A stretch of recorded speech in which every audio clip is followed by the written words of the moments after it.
We are live. We should be live. Yes, we are live. I'm just trying to. Let's go to comments. Yep, we're live, y'all. And folks are tuned in already. Tranquil Moon, big up. Carlos Mercado, big up. People are starting to tune in. We give people about 30 seconds before we really get started, just so people can start tuning in, man. How y'all brothers doing? All is well, my brother. Yeah. Hey, in the words of you, man, being productive. Excellent, Productive. man. We missed you on Monday, man. Yeah, I was telling you, man, I had emergency hearing I had to get to. So I was caught up in that. I do apologize to the folks Oh out no, no problem, man. It was hard to contact you because I was out of the country, so I tried to hit you up with WhatsApp, but I don't know if you use WhatsApp that much. there. Not that much, but Okay, I yeah, am on it from time to time. okay, yeah. You'll see messages from me on WhatsApp, Okay. All but right. yeah, I mean, I know how the nature of thing. You had emergency hearing. I know how it goes, man. I remember those days, you know. You've been there. You've been there. Oh yeah, I've been Coming there. up. Right. I've been there. You wake up and all of a sudden you got some type of emergency hearing because of this and that. Yeah, It's always going on, man. Um, yeah, so yeah, what the Monday program, I went and listened to like they say down south, I went and fetched the video, yeah.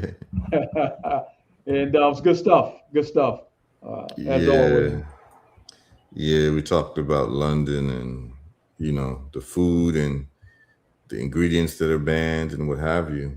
And Right. very interestingly enough, Red Pill, today I just came across something. So my X feed, social media site used to be Twitter, is Right. very well curated. So I get a lot of like information right away, and particularly in financial world and also in the health world. So Right. I stay on top of things like in real time. And there's something that I saw. I'm gonna share two things. The first thing will just be about what we talked about in health. And Red Pill, you're gonna this is gonna be crazy because we talked about this on Monday. The exact ingredient that was banned in Europe, because I had noticed that when I was in London and I just did people watching, Yeah, I didn't see obesity. Maybe one in every 15 person was overweight, but I didn't see any morbid obesity. right. Morbid obesity meaning people who are like just like fat, and you can tell that they're sick from being fat and they're Mhm. waddling when they're walking, Right. and you see Right. that in the United States quite often, See right? it a Go lot. to any grocery store and you will see that. Right. And so we talked about the ingredients that are banned in Europe that are allowed in the United States. Hmm. And so I turn on my X feed today, and sure enough, Florida's Attorney General announces subpoenas for General Mills and Pillsbury over their use of potassium bromate, which we covered. And I'm just going to share that real quick so people can see that what we were talking about literally is what's going on right now, because Right. the FDA allows it, but the state of Florida is actually coming out against it. So I'm gonna share the screen with y'all. I just want y'all to look at it before we get into the wealth talk. There's a lot to talk about, but I want y'all to see this, man. The food that Americans are getting is poisoned food, man. Like, and that's why you can see the health disparities. Right. And the people in America look different than what I saw in London. If you assume that America is the child of England, right, and carries its traditions and way of thinking. I mean, the whole, as you know, brother Anthony, the whole American jurisprudence is based on English common law, Right. right? And Mhm. so, America is directly related as a child to England. But when you go to England, people look 10 times healthier, just the average person. You don't see obesity. So I had noticed that. And so then this morning, here's what I see. Y'all see this? Yeah, you're sharing the screen. We do see it. Just in, Florida's AG announces subpoena for General Mills and Right. Pillsbury over their Right. use of potassium bromate, which is one of the ingredients we covered, Red Pill, on Monday. Right. A chemical linked to cancer, DNA damage, and even possible hearing loss. Like it got working. Yeah, so there's been sufficient evidence. This is the Attorney General of Florida. There's been sufficient evidence of ties to kidney, thyroid, and abdominal cancer. It is genotoxic, causing oxidative stress. It's been linked to DNA damage and other cellular harms. Again, it's not something that we want to risk when it comes to our kids. Officials say this is just the start of the investigation. Let's play it. Potassium bromate has been classified by the International Agency for Research on Cancer as Group 2B, possibly carcinogenic to humans. There's been sufficient evidence of ties to kidney, thyroid, and abdominal cancer. There's a genotoxic causing oxidative stress that's been linked to DNA damage and other cellular harms. Again, it's not something that we want to risk when it comes to our kids. It's been proven that acute high-dose exposure could possibly lead to kidney damage as well as hearing loss. So today, this is, again, just the initial aspect of an investigation. Nobody is getting sued today yet. We want to learn more information. We will be issuing subpoenas to companies that do buy and sell products with potassium bromate in them. We will be starting with General Mills and their subsidiary Pillsbury. The list will likely go on from there. See that? Yeah, it's funny you say that, my brother. Potassium bromate. Mm-hmm. Go ahead. No, you go ahead. You go ahead. No, it's funny you say that because our firm is investigating these cases right now. These ultra-processed foods lawsuits. So we're investigating these types of cases. These particular claims may involve some of those addictive, and you know very well what I'm talking about, those addictive food design and youth targeting marketing and some of those serious long-term health consequences tied to this thing they call ultra-processed food. As you well know, as you spelled out in your last and Monday program, although this is Wealth Day, obesity, type 2 diabetes, metabolic complications, and long-term treatment needs. So go to amalawfirm.com. We are investigating those ultra-processed foods lawsuits. All right. No, that's great, man. And see, when you start talking like that, Anthony, I know why you're bringing that up to me, man.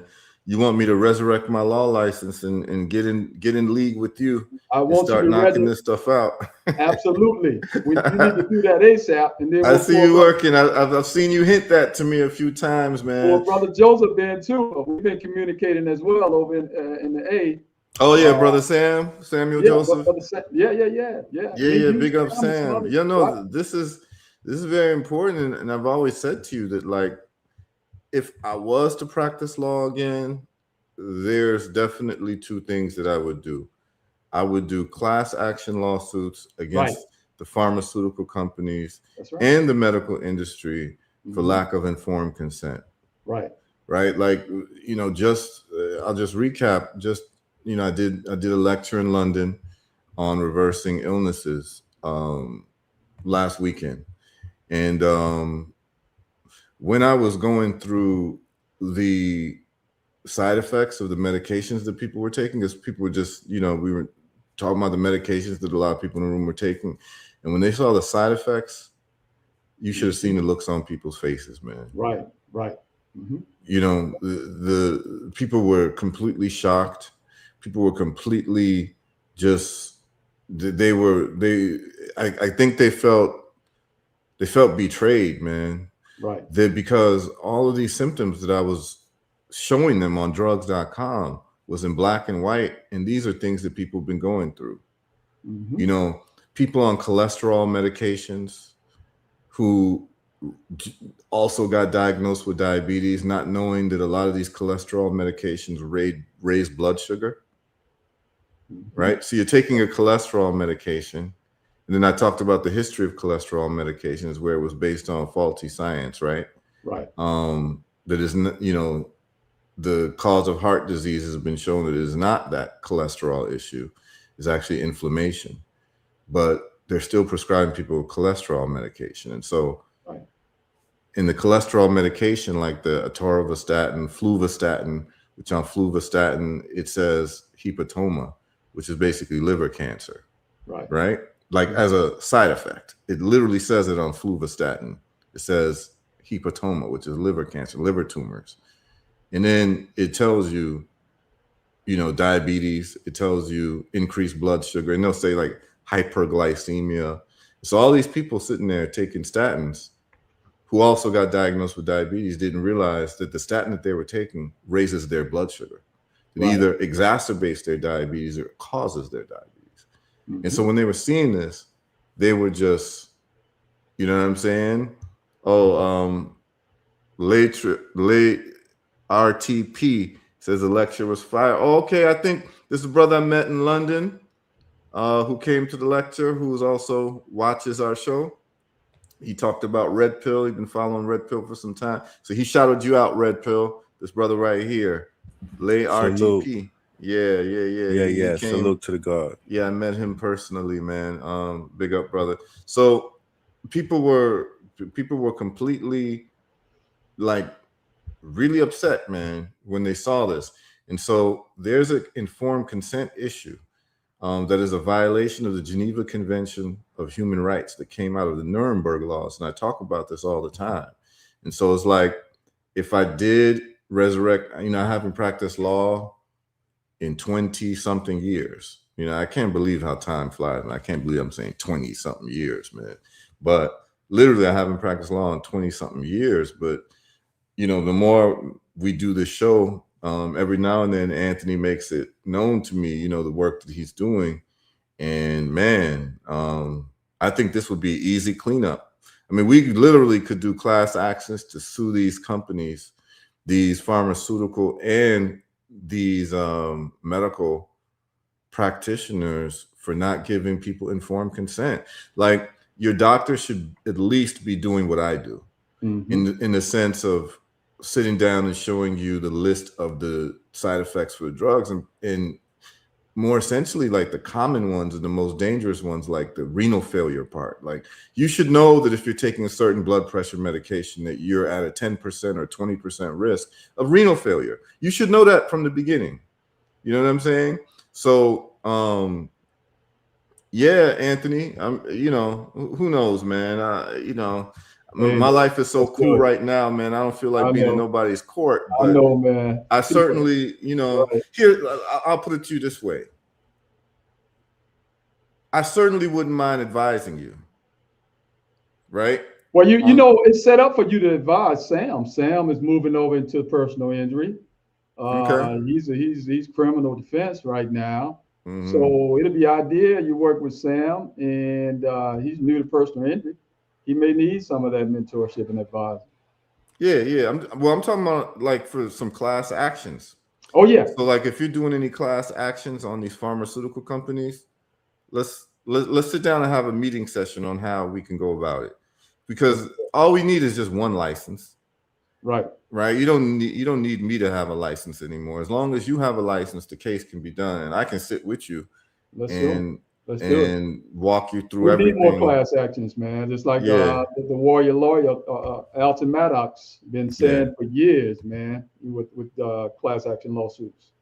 So Yeah, so let's consider doing that because this is actually $1 billion lawsuit, right, lack of informed consent, because it should become best practices in the medical field, where anytime your doctor prescribes you a drug, they should have to sit down at least for 30 minutes and go over the side effects of the drugs that they're giving you, so that now you can like start looking at maybe there should be alternatives that I'm using, right? Because if I can take olive leaf extract and it's going to lower my blood pressure just as well as lisinopril, or I can take olive leaf extract, it's going to lower my blood sugar just as well as metformin, but it won't kill my kidneys. You should be given that option. right. Yeah, yeah, but go to the website, everybody out there, you two brothers, and Yeah, let me put it up. Let me bring it up right now. What's the website? amalawfirm.com, amalawfirm.com, and you go to the cases that we are currently investigating, dealing with not only some of your personal injuries, but product liability and medication as well, and some toxic exposure cases up and down the line, man. And our sisters have had issues with hair relaxers. We're investigating those cases too. Hair relaxers litigation that alleges that repeated exposure to these certain chemicals, of course, as you well know, increase the risk of reproductive cancer and other serious conditions that our sisters are dealing with. So we're investigating those hair relaxers lawsuits as well. Okay. Yeah, no, that would be good.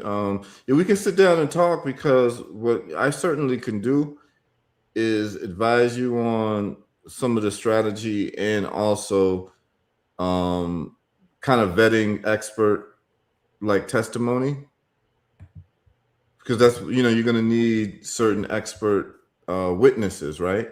Yeah. For these types of things. Right. But yeah, I mean, I could sit down with you and see how we can put some expert witnesses together. And this pretty much a open and shut cases. I mean, they're going to fight, of course, but these are open and shut cases, man. Right. So yeah, I'm on.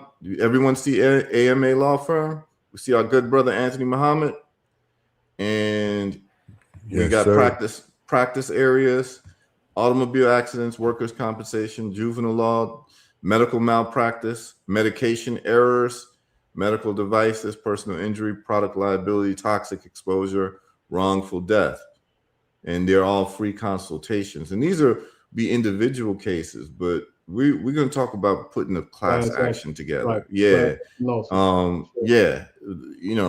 Medication errors and medical malpractice, I think, is something that we need to start really looking at for our people, because it's absolutely egregious. And the thing is, brother Anthony, you know what the funny thing is, Anthony? What's that, brother? Well, not even funny. The serendipitous thing is I have a whole pipeline.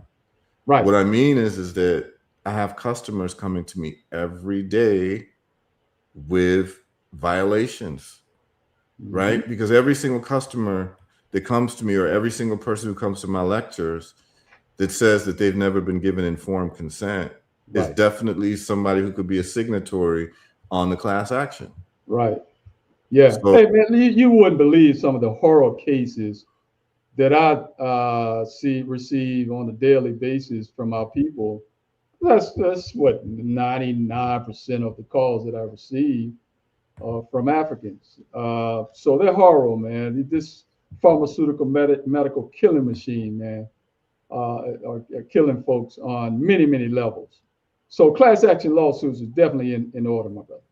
Yeah, after this call, let's set some time aside in the next couple of days when you have a little bit more time, and let's see how we can strategically get this done. All right, let's do it. All right, cool.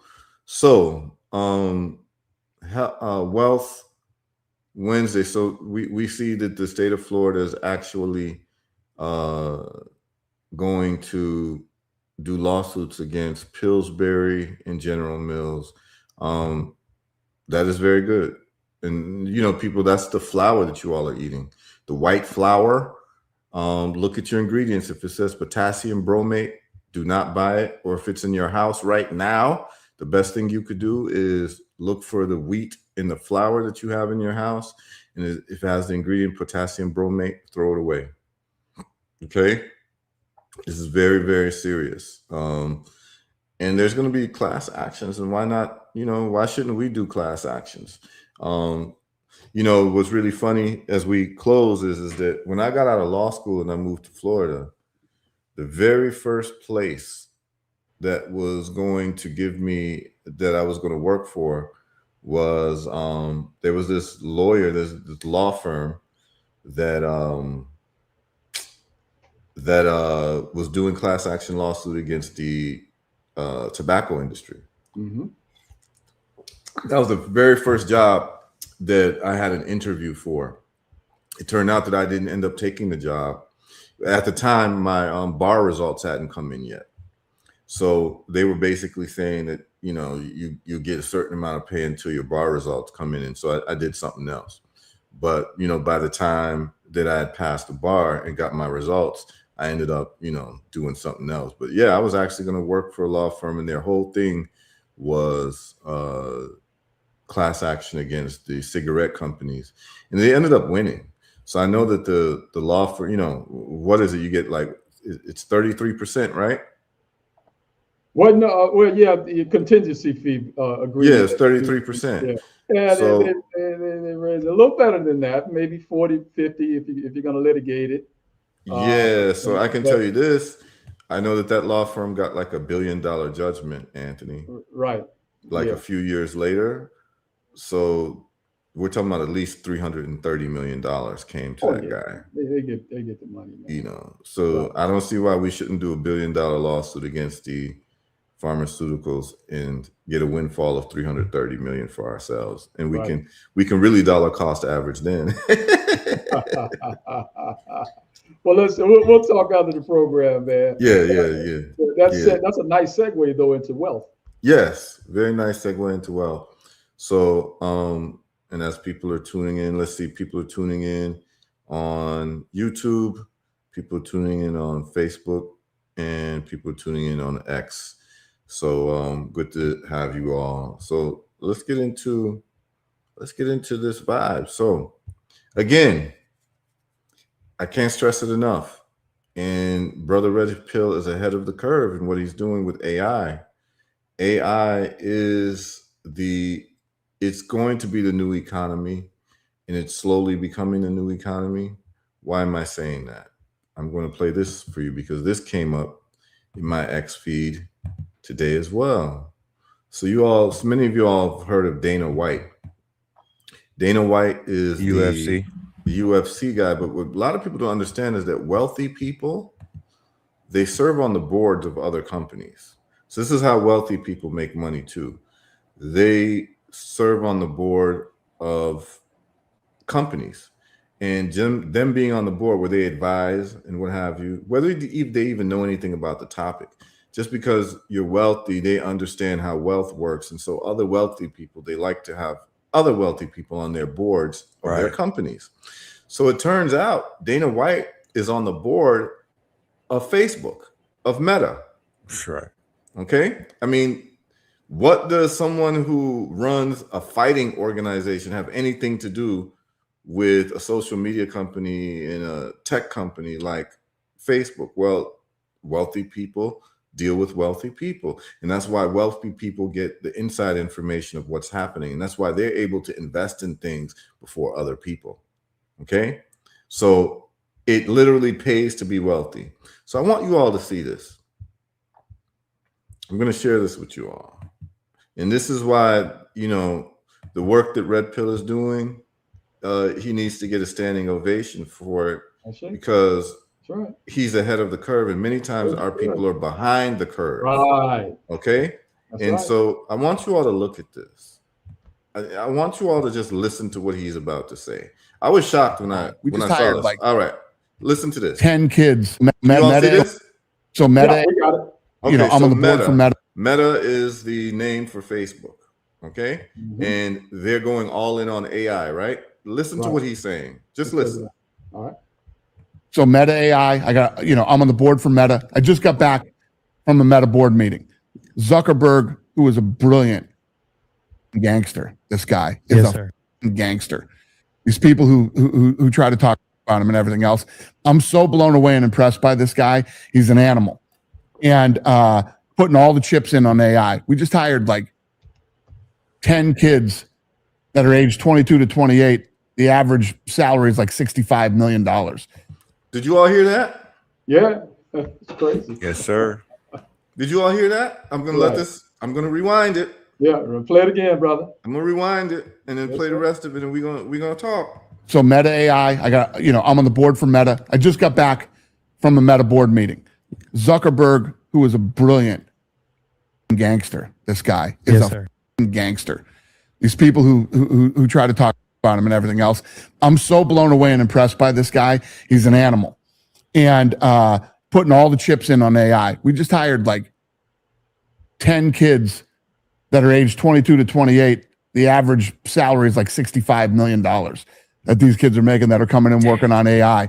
But AI, you hear a lot of negativity about AI. There's way more positives about AI than negative. So Meta AI, I got, All right. I'm going to stop there. A lot of people might not take from this what I'm taking from it, but did you all hear the average age of the people they're hiring? He said like 24 to 28, something like that. Yeah. And the Right. average salary is $65 million.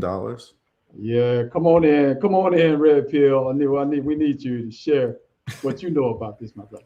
Huh? The average salary is $65 million for the 10 kids that they hired at Meta. Yeah. So that means that they're spending $650 million on 10 people for a salary. $65 million a year as a salary because these kids are experts in AI. Red Pill, take the floor. Come on, brother. Yeah. We've been preparing our audience and our network over the course of about, I would say, 5 years, nonstop to, qualify for these high level jobs, because it's all about upskilling, and, it's all about basically just being a problem solver in real time. And the advantage is in everyone's court, because I promise you, no one has the lead over anyone else, because this is new technology. There's new ways to do everything. It's just how you apply it. So I'm looking at the 20 to 28-year-olds, the 22 to 28-year-olds, because once again, those are the ones who are, not to take anything away from the millennials or the Gen X's and whatnot, but that younger audience, those younger developers and those younger engineers, they are favored in the industry right now. And I've been telling parents out there, I'm like, yo, put your children in our courses, like steer them to where it is that we're doing, and you will see the benefit of it. I hope and I pray that some of those parents listened. I don't have too many 18-year-olds that signed up for our courses and workshops. There's a lot of the older people that did that. And it goes back to the story of them putting our people in fear, saying how many people were being fired and laid off and whatnot. But they didn't mention that they're paying people $65 million a year, though. Right. That wasn't put out there. You know what I mean? Because how people will aspire to chase the bag and whatnot and go to where the money is. They basically stifled the growth and development of so many Black women and men by putting them in a fear space. They didn't put them in this space of upskilling and studying for about 3 to 4 years so they could qualify for these roles, because it's not just Meta that's giving people these opportunity. Anthropic is, NVIDIA is, there's a whole list of names. The thing with Meta is they're playing catch up to the growth, and their names do not get mentioned in the conversation. So they had to scrap their metaverse unit and shift all of the money over to their AI. They just launched something the other day, like an image app, like a image generator. It's pretty good too. It definitely pretty good. It's called Muse, MUSE. But they're not movers and shakers in that space. And that just goes to show, even with Meta at being they're a non-factor. They're not movers and shakers, and they're spending 65 million. So imagine the companies that are the movers and shakers that have all of the motion. Right. What are they paying? There you go. That's right. What are they paying? So yeah, it's getting scary out there. Hey, Brother Red Pill, is that any certification that you need in AI or that you would recommend? Yes. In AI? Talk about that. There's a slew of certs that people can get from Harvard. They have some courses, Microsoft, NVIDIA. There's a lot of free courses. As a matter of fact, you could go on Udemy, you could go on Thinkific, you could go on some of these educational platforms, these e-platforms, and you could get certified. I suggest that people get as many certs as they can. That's right. spend that $99. Right. Some of them are even free. You know, it looks real good on your LinkedIn. That's right. where a lot of people are being, you know, hired from. Right. A lot of the businesses go to LinkedIn and see who's certified, who has the certs. There you go. But yes, it is an open field right now to get certed, to get, you know, get your certifications up. Right. Yeah, and I can tell y'all, like right now I have Claude is doing free certifications, man. Yep. And I can even probably show y'all the link where you can get into their free certification. I'm gonna share it with you all right now. Right. I signed up for it, and Oh, you just did it, or you've done it? I signed up for it like a month ago, and you Okay. can just do it at your own time. Right. And this is the link here. I'm gonna just put it on the screen for you all, and you can just follow this, and for free, you can get certified in Claude. And Claude is offering this, so this is not like a third-party certification. This is Anthropic. Does everyone see this? Yeah, we see it. It's anthropic.skilljar.com. Right. Claude 101, and it says Anthropic Academy. Courses, sign in, Claude 101, learn how to use Claude for everyday work tasks, understand core features, explore resources for more advanced learning on topics, register for free. And they walk you through everything. You only need to like maybe commit 30 minutes a day to it. And certificate of completion. You get a certificate of completion. And so you just walk through everything, and you can go through all types of courses they have. So they have Claude 101. So they have Claude Code 101, Claude Platform 101, Introduction to Claude Cowork, Claude Code in Action, AI Fluency, Framework and Foundations, Right. Building with Claude API, Introduction to Model Context Protocol, AI Fluency for Educators, AI Fluency for Students, Model Context Protocol, Advanced Topics, Claude with Amazon, Claude with Google Cloud, Teaching AI Fluency, and it goes on and on. AI Fluency for Nonprofits. So let's break this down. Let's just say you do this, you literally can become a consultant to nonprofits, how they can use AI to better what they're doing. Remember, a lot of nonprofits have budgets set aside through grants to pay for consultants that's going to help them modernize their systems. Right. So this could become a huge business opportunity for people who want to become consultants to businesses, because businesses are going to have to start using AI. Like right now, I'm installing AI to herbalresults.net, so let me just tell you how it's working. And I have my good brother, Kwajo Takumbo, who is doing this for me with Herbal Results. And what's happening is that he's creating. So, I mean, anyone can go here and just look at all the different certifications that they have. And really and truly, you know, I'll be going through all of this myself, and I'll get certified in all of this. But I'm not doing it necessarily to get a job, which you can. I'm doing it to get a greater understanding of what is necessary to understand to be competitive in this next iteration. So I'm going to be doing all of these. I'll just do 30 minutes, 1 hour a day. And within a year, I would have been certified in all of these, right? Yeah. Directly from Anthropic. And just the other day, Elon Musk admitted that Anthropic is winning right now in terms of the AI race. He even said that. He said he was wrong about Anthropic. He didn't think that they were going to do well. He literally saw that. like, yeah, he was like, I was wrong. You know, so I'm going to be doing all of these courses here and getting certified in all of everything that they're offering, and these are free, y'all. And so I would strongly advise that like people start looking at this very seriously. They're paying if they're paying individuals $65 million, Right. Mm-hmm. then you understand on the investment side how much money they're anticipating to make. If they can pay someone, one person, let alone now 10 people, as Dana White, and see, this is why it's important to have access to movers and shakers, because they're going to tell you what's really happening, right? You wouldn't know this if Dana White is on the board of Meta and he's telling you what's going on the inside. You wouldn't know this. And he's saying there are 10 people they just hired, paying them $65 million each. Wow. So what type of return on investment are they looking for?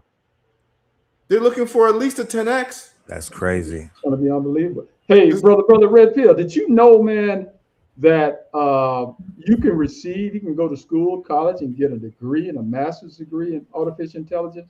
Yes, I didn't sir. know that till recently, my brother. Yes, so sir. How do you see this thing, AI, man? The speed of it, where's it going? I know where it is in the legal arena. And if Heru allowed me to share the screen, I'll show you what I built on one of these LLMs. Absolutely, let's do that. But let's have Red Pill comment real quick. Yeah, Go ahead, it's in a very interesting place, Brother Anthony, in terms of, let's just talk about the moves that are being made in the background to kind of close the doors, because the opportunity is beginning to they're beginning to close the doors on the opportunity. You have China.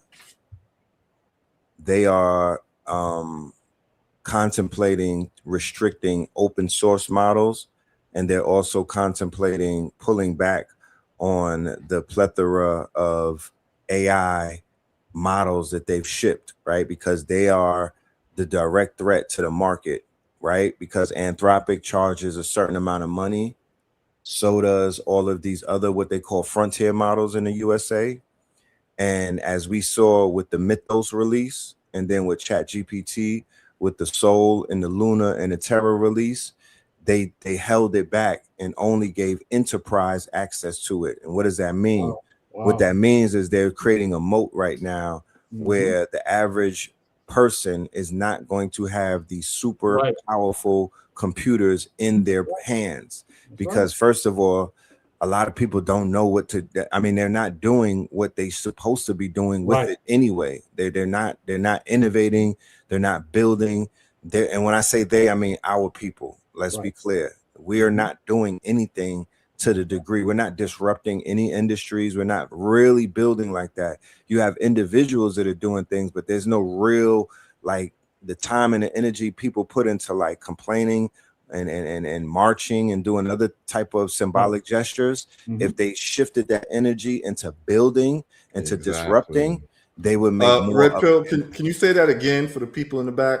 The kinetic energy that people are putting into complaining, into putting into marching and doing other things that don't really have the best results, because, you know, insanity is doing the same thing and looking for results, but we know that that's a distraction. If they put that energy into building, problem solving, and disrupting, which is very important.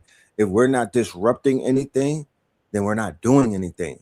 We're supposed to be disrupting industries with the tools that they gave us to disrupt them. But now they're realizing these tools are becoming too powerful. We're going to have to start restricting access from people that are not considered enterprise. And what does that mean?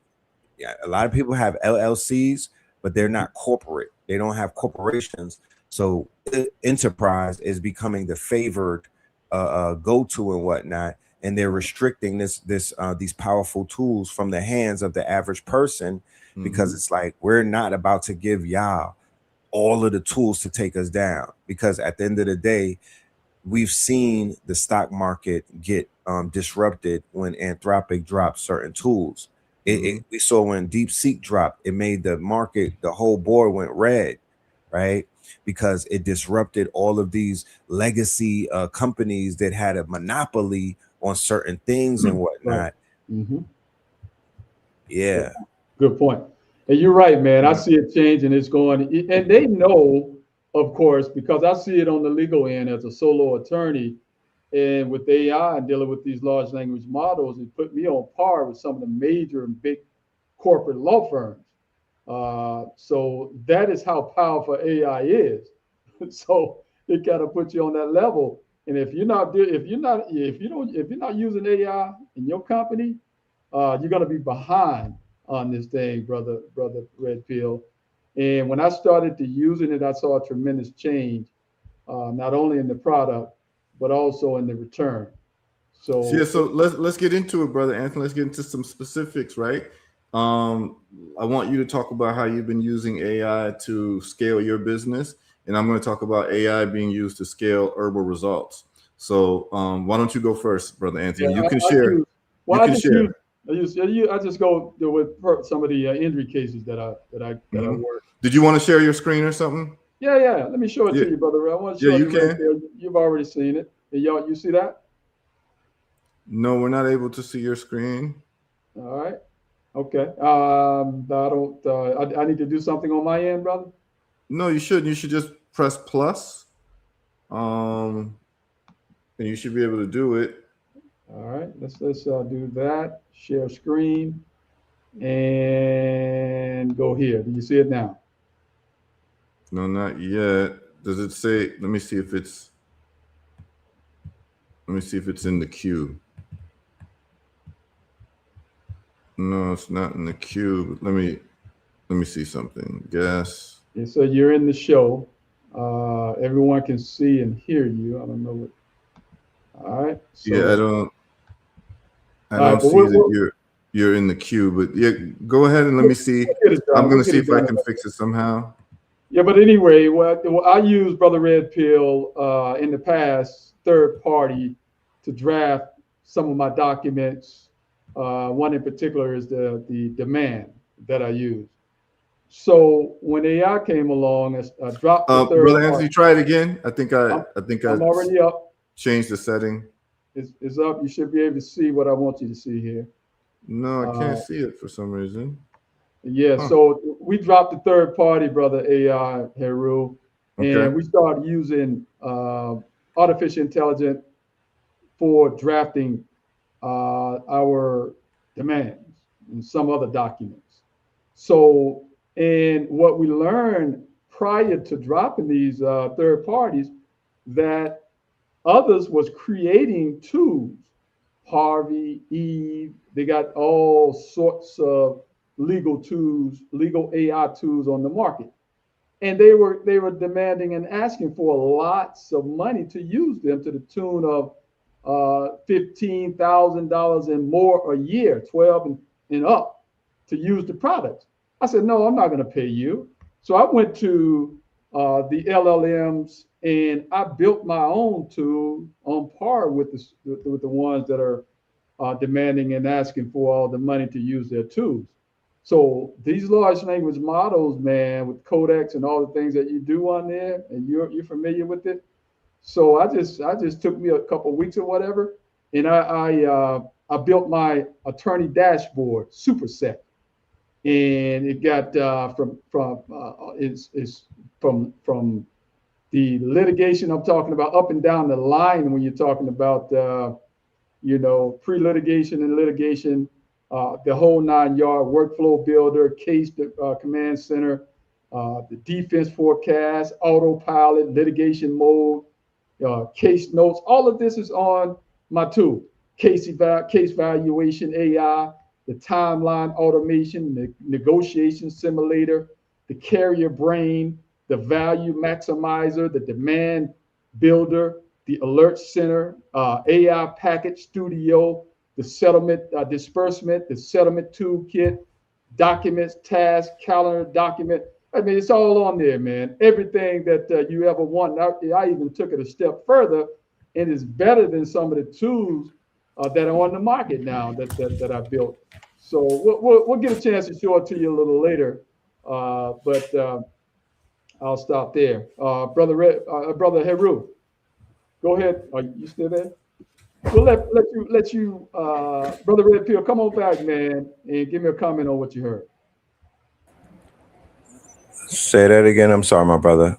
Yeah, if you want to comment on what you heard, feel free, man. So I can't. The building of the tools and stuff. Right. Yes, sir. Oh man. Right now with the access to Anthropic's Fable 5 and Open AI's Soul, Terra, the new ones is called 5.6. Right. You literally could build something out in what is called a one-shot prompt. Meaning that if you put a detailed prompt together, you could literally press enter and it will build it out from that prompt. You won't have to press anything else after that. As long as it's a detailed prompt, it's put together the right way, because AI is all about structure. Right. We're talking about a large language model. So it's all about how you put the language together and how you structure it. It will do its work from there, right? You know, backslash goal, backslash loop, and things of that nature. The agents are working now. It's not this, we're not in the chatbot era anymore. So we were used to chatting with the chatbots and just getting answers from asking it. Now it's more proactive. It's agentic AI.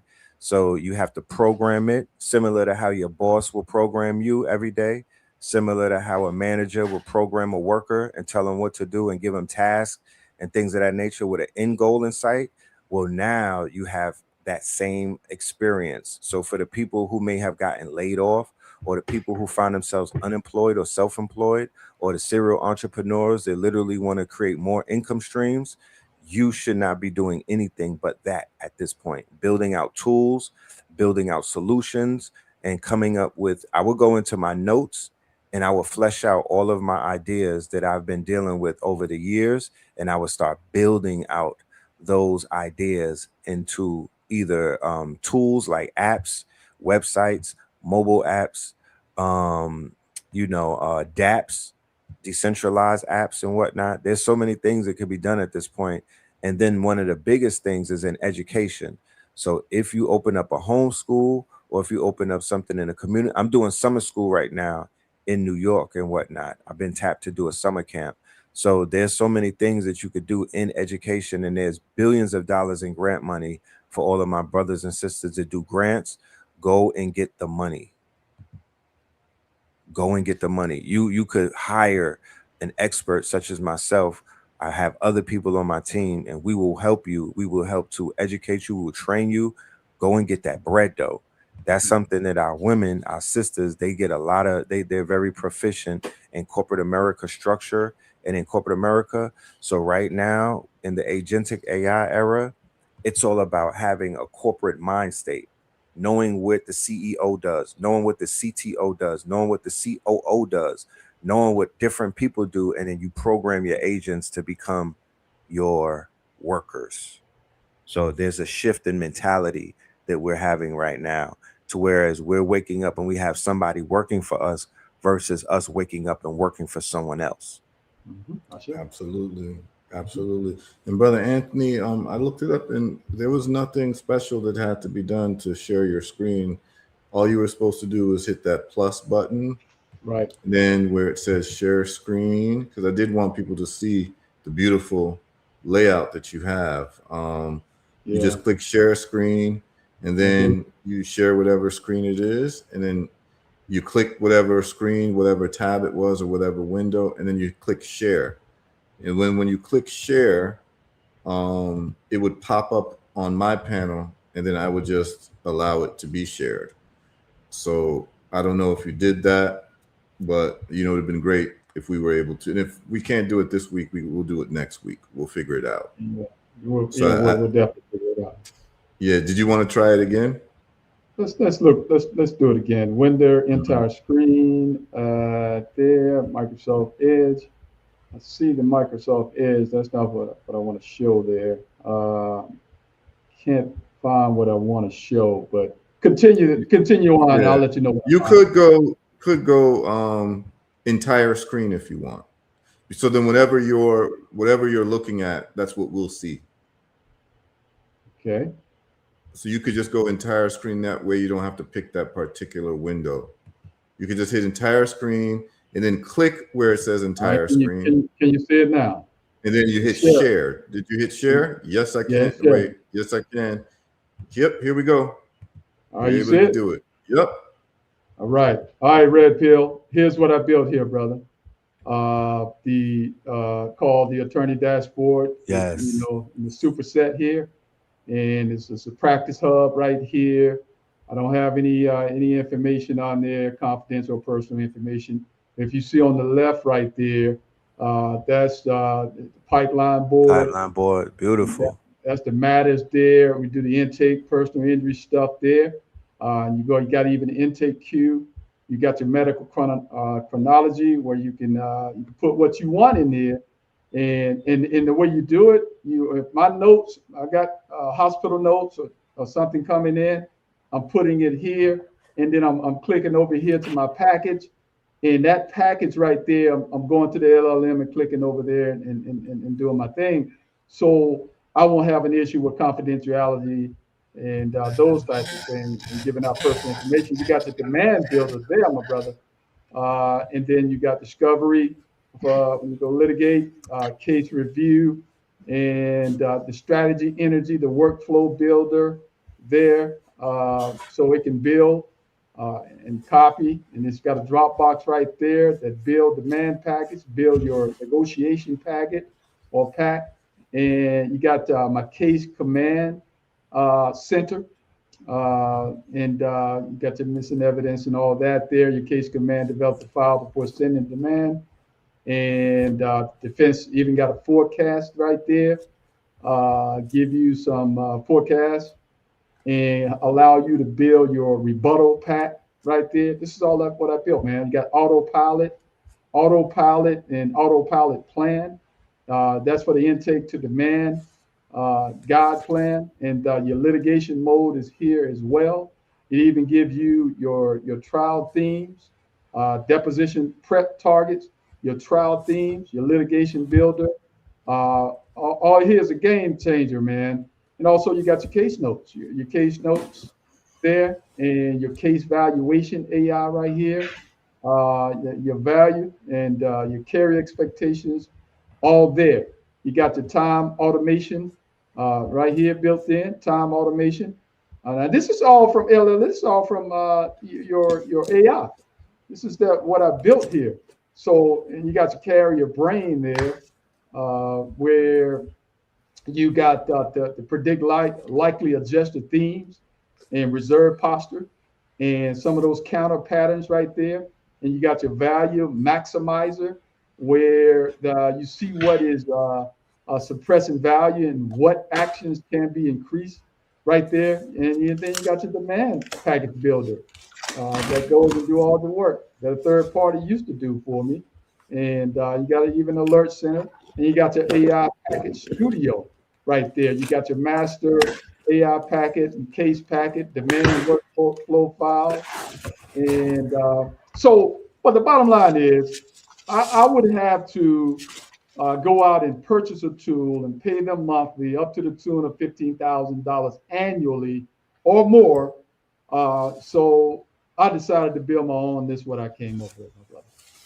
Now, Brother Anthony, aside from the tool would be basically using an AI tool that someone else has developed that you would have to use. But before the AI tool, what was the model? The business model was to hire an outside firm, right? Or for the firm to hire employees to do this type of work, right? Right. So how much money would you say that a firm would be saving by just having this tool? This is only on one case. You're talking, a paralegal. If you don't, you have one in your office, but you have many cases. So you use third-party paralegals to do the work, and they charge you hourly. So it could be per case. It can go over into $2,000 to $3,000 per case. Right. And so how many cases would, the average law firm or maybe even solo practitioner? Let's just take a solo practitioner. Yeah. Let's say solo, 10 to 12, 15 demands per month. Okay. So you're talking about $30,000 a month. Right.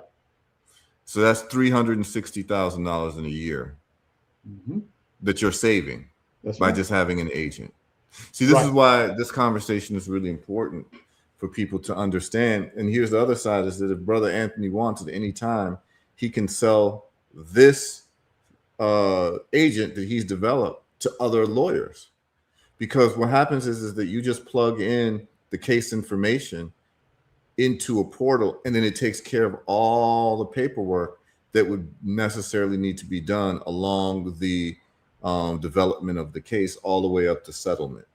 Yeah, here's the other thing, Brother Heru and Brother Red Pill. When you work in the LLMs, of course you can turn the not share my data off in the enterprise version and some of the others, right, Red Pill? But on this one that I built is not in the ALM. It's separate and apart. and Right. it's on my computer.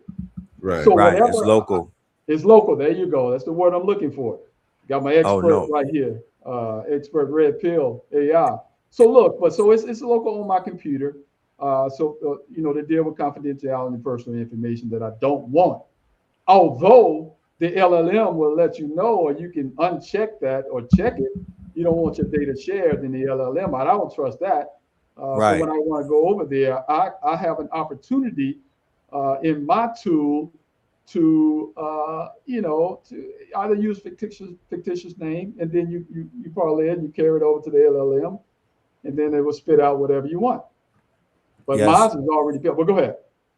No, I was saying that that's genius, good brother, because data is the moat, right? Data is the moat. Data is literally gold. Data is literally the oil. Now that you have your data protected and it's Right. local, and you have an advantage because you now can leverage that data over the years and whatnot of just interaction, people interacting with the site, people tapping in. It is definitely an advantage, and you'll be, you made the right move. And you're going to be in control of your That's right. data. You don't have to worry about people's information being Right. used to That's right. train these LLMs that have nothing, and nothing will come back to you. You won't get you won't get no compensation. So yeah, for the family that's out there, do the research on open source and do the research on local models. That is the only thing that you should be building right now. Do not connect to the data centers. Do not connect to their cloud. Try your best to not even connect to their GPUs and whatnot. You want to build your own right now, though, not next year, not 5 years, because it's not going to be available. You will not have the advantage. You have the advantage now. Take it or lose it. Mm-hmm. So, Brother Anthony, let's just get practical. How did you learn how to build that model? Well, going back to my expert, Brother Red Pill, I just went to the LLM. You can choose the one of your choice. For me, it was GTP, Mm-hmm. and I took whatever I wanted and shared it with. You got prompt is everything, as Mm-hmm. Brother Red Pill will tell you. So you put the proper prompt in, and you let the LLM know exactly what you want to Mm-hmm. build, and you give them a model of what you want to Right. build, and then you let them do the work. Right. And You then let AI help you build AI. right, and so you can continue. I mean, you can go as Brother Red Pill damn near forever on building things because it never stops, man. Right. I can continue to prompt it to continue to tell it what I want. And now, what you build won't be similar to what I build because I'm giving different prompts to the Mm-hmm. LLM than you are. So I'm building something specific to what I asked for, and that's how the end results was what I built. Absolutely. And so, in terms of the businesses that I do, how I've been using AI, I've been using AI for over a year now, for different websites that I have. But like something like Herbal Results, where I might need a functionality of, like, let's say, I need to add. I'll give an example, because to give people real life examples, because sometimes when people talk technology, for other people's, like, you're speaking a foreign language. So I want to give a real life example. So for instance, I have customers from all over the world, right? And when people would buy, particularly from the Virgin Islands or Puerto Rico, there's a problem in the systems where the Virgin Islands and Puerto Rico does not appear as part of the United States, right? So what would happen is that whenever someone would order from Puerto Rico or the Virgin Islands, the system would see it as an international order. Why does this matter? It matters because international orders have a different flat fee for shipment because I can't use the US Postal Service. Let me just break this down for y'all. So when someone orders from, let's say, Hawaii, which is separate, from the continental US, the United States Post Office will ship there, but United States Post Office has priority flat rate. So let's just say priority flat rate box costs $20, right? Well, I can ship to Hawaii from Florida for $20, even though Hawaii is really far away or Alaska is really far away. I'm paying the same amount of money to ship to Hawaii as I pay to ship to Georgia if I use flat rate USPS. This is very important. So for me, if Hawaii was an international destination, I'd have to use FedEx or even USPS International, where the price could be double or even triple, just because it's tagged as international, right? So the advantage that you get for using USPS flat rate, you save a lot of money as long as that state or that territory is seen as part of the US. So it's not seen as international, because international, you get different money, even if it's a shorter distance, as long as it's international. So for instance, it's a shorter distance from Miami to Puerto Rico than it is from Miami to Oregon, right? But if it's international, like to Cuba or something like that, from Miami, which is a very short distance, from like Miami to Cuba is like 50 miles in the water, right? Whereas from Miami to New York, it's 1,000 miles. Well, I'll pay cheaper to ship from Miami to New York than I would Miami to Cuba, just because Cuba is seen as an international destination. I'm paying international. I'm basically getting taxed for shipping to another country. This is very important. And anyone knows that, like, if you fly from Miami to Jamaica, it's like an hour and something flight. Miami to Haiti is like, I think it was like 45 minutes from Miami to Haiti. Like it's a short flight, but it's international, right? So you pay more just because it's international, not for the distance. So it's very important. So when people were ordering from Virgin Islands and Puerto Rico, if the system, what do I mean by the system? If the shipping system online sees that as an international destination, I'm paying more for shipping, a lot more for shipping. So what I had to do is that I had to change the internal shipping structure of Virgin Islands and Puerto Rico to make it part of the United States, because on most of the drop downs when you're shipping, Puerto Rico and Virgin Islands would be left out of the 50 states, or Guam would be left out of the 50 states, because it's a territory, but it's still part of the United States, and the United States Postal Service ships there. So what you have to do is you have to hack the system and forcibly put VI and Puerto Rico and Guam as part of the United States. So you have to actually do a whole different script to include that and include it to save money on shipping, not just for you or your customers, because on Herbal Results, we have a $32 flat fee to ship anywhere in the world. So whatever you order, you know, if you're in India, Ukraine, Russia, you pay $32 flat fee. Whereas to ship to the United States, it's $8 if you order one thing, and it's free shipping if you order 2 or more things, right? So it's very important for my VI customers, because, you know, I used to live in VI, so a lot of people know me in the Virgin Islands. A lot of people know Herbal Results, so we get a lot of orders.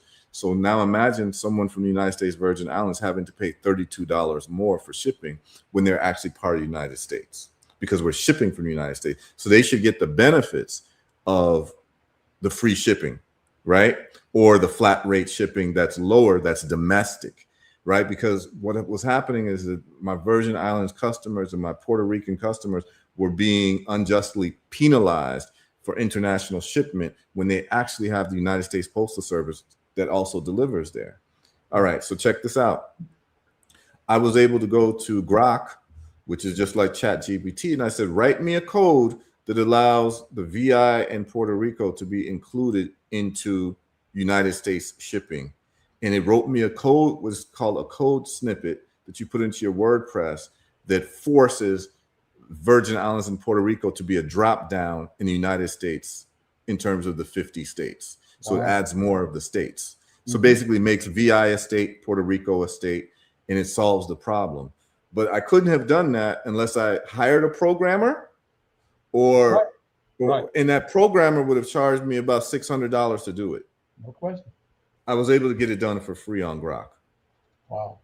I just asked the prop. I told him my problem, and I said, give me, please solve this for me. He said, here's the code that you need to do. Copy and paste it and put it into your snippets.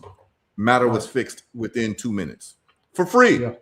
So this is what AI was able to do for me to save me a lot of money and to save my customers a lot of money. Now, what's going on with Herbal Results and AI? Well, I get a lot of questions on the health issues through email, a lot of redundant questions, and you can do FAQs. But so right now, I have a brother, a good brother, Kwajo Tukumbo, the brother who came on a couple months ago, who got a prostate cancer reversal using Herbal Results protocol. Well, he is my web genius guy, and he's using. So I told him my problems, and he's now developed an AI agent that's basically a Heru AI agent for Herbal Results. What does that mean? What the agent did was it looked at all the years and the thousands of emails that I've received and how I've answered it. And basically now it has a knowledge base of how I answer emails, and it can now automatically answer emails as if it was me. And basically it was plugged into my email and it reviewed all my emails. And so now my emails will be answered, will be able, starting probably next week, whenever I get an email, instead of me personally answering the emails, because people are asking like very like serious health questions, cancer, kidney failure, this and that, but the answers are the same, right? When someone says, oh, I have kidney failure, the first thing I ask is, are you on high blood pressure medications, right? So it knows to answer the questions as if it was me. So what's going to happen now is that one, I won't have to answer the questions. And two, my customers will receive immediate responses to their emails instead of having to wait for me to comb through emails and answer them. So it saves me time, saves my customer time, more satisfaction for the business owner, more satisfaction for the customer, right? And this is happening in real time now. So he's also creating an Herbal Results app now for people who are doing the cancer protocol, autoimmune protocol. And the app, once you download the app, is going to remind you every day, have you taken your vitamin D? Have you taken your 2, tablets of magnesium, zinc, selenium? Have you taken your olive leaf extract? Because if we say, okay, you're going to take it morning, noon, and night, it's going to basically give you an alarm so that you're on point with the protocol. Because part of the problem with people is compliance. People say, oh, I'm too busy, or I forgot, and this and that. You're going to have an alarm on your phone, an Herbal Results alarm, and it's going to be a voice that says, have you taken your teaspoon of olive leaf extract at noon? You get what I'm saying? So it's going to be able to remind you and help you.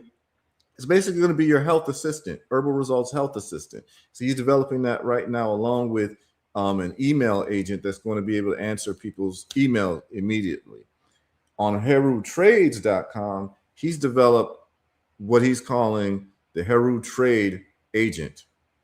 And what that trade agent is that it looks at all my trades and my way of doing trades. And I'll show you all. And it combs all of the stocks in the world, and any of the stocks where their charts look like the setup that I have in terms of my trading philosophy.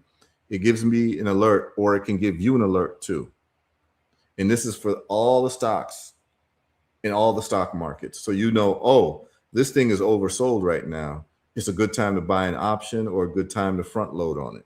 And I'm going to show you all what that looks like. And this is why this AI thing is just taking things to a new level. So as we would have it, and those people who subscribe to me on HeruTrades.com, you've gotten notices whenever I do trades. But what's going to happen is it's going to be a next level where you can actually buy this app or subscribe to this app.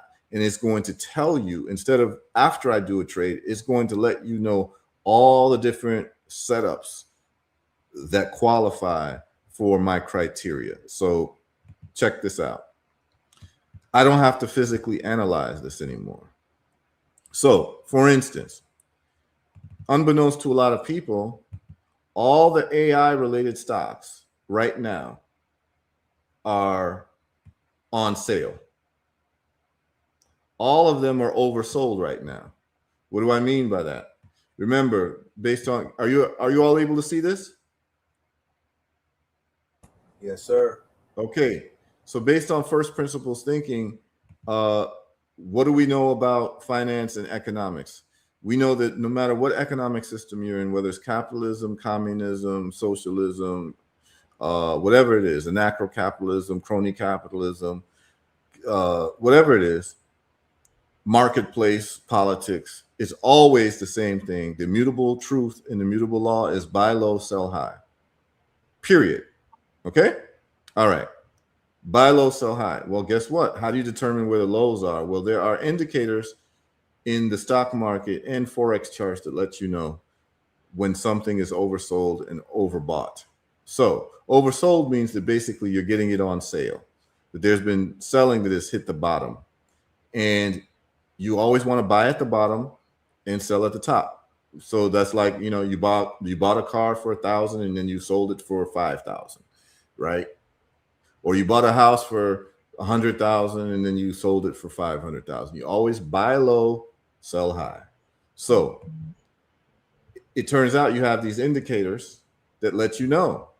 You have EMAs, and then you also have what is called RSI, Relative Strength Index, and Stochastic.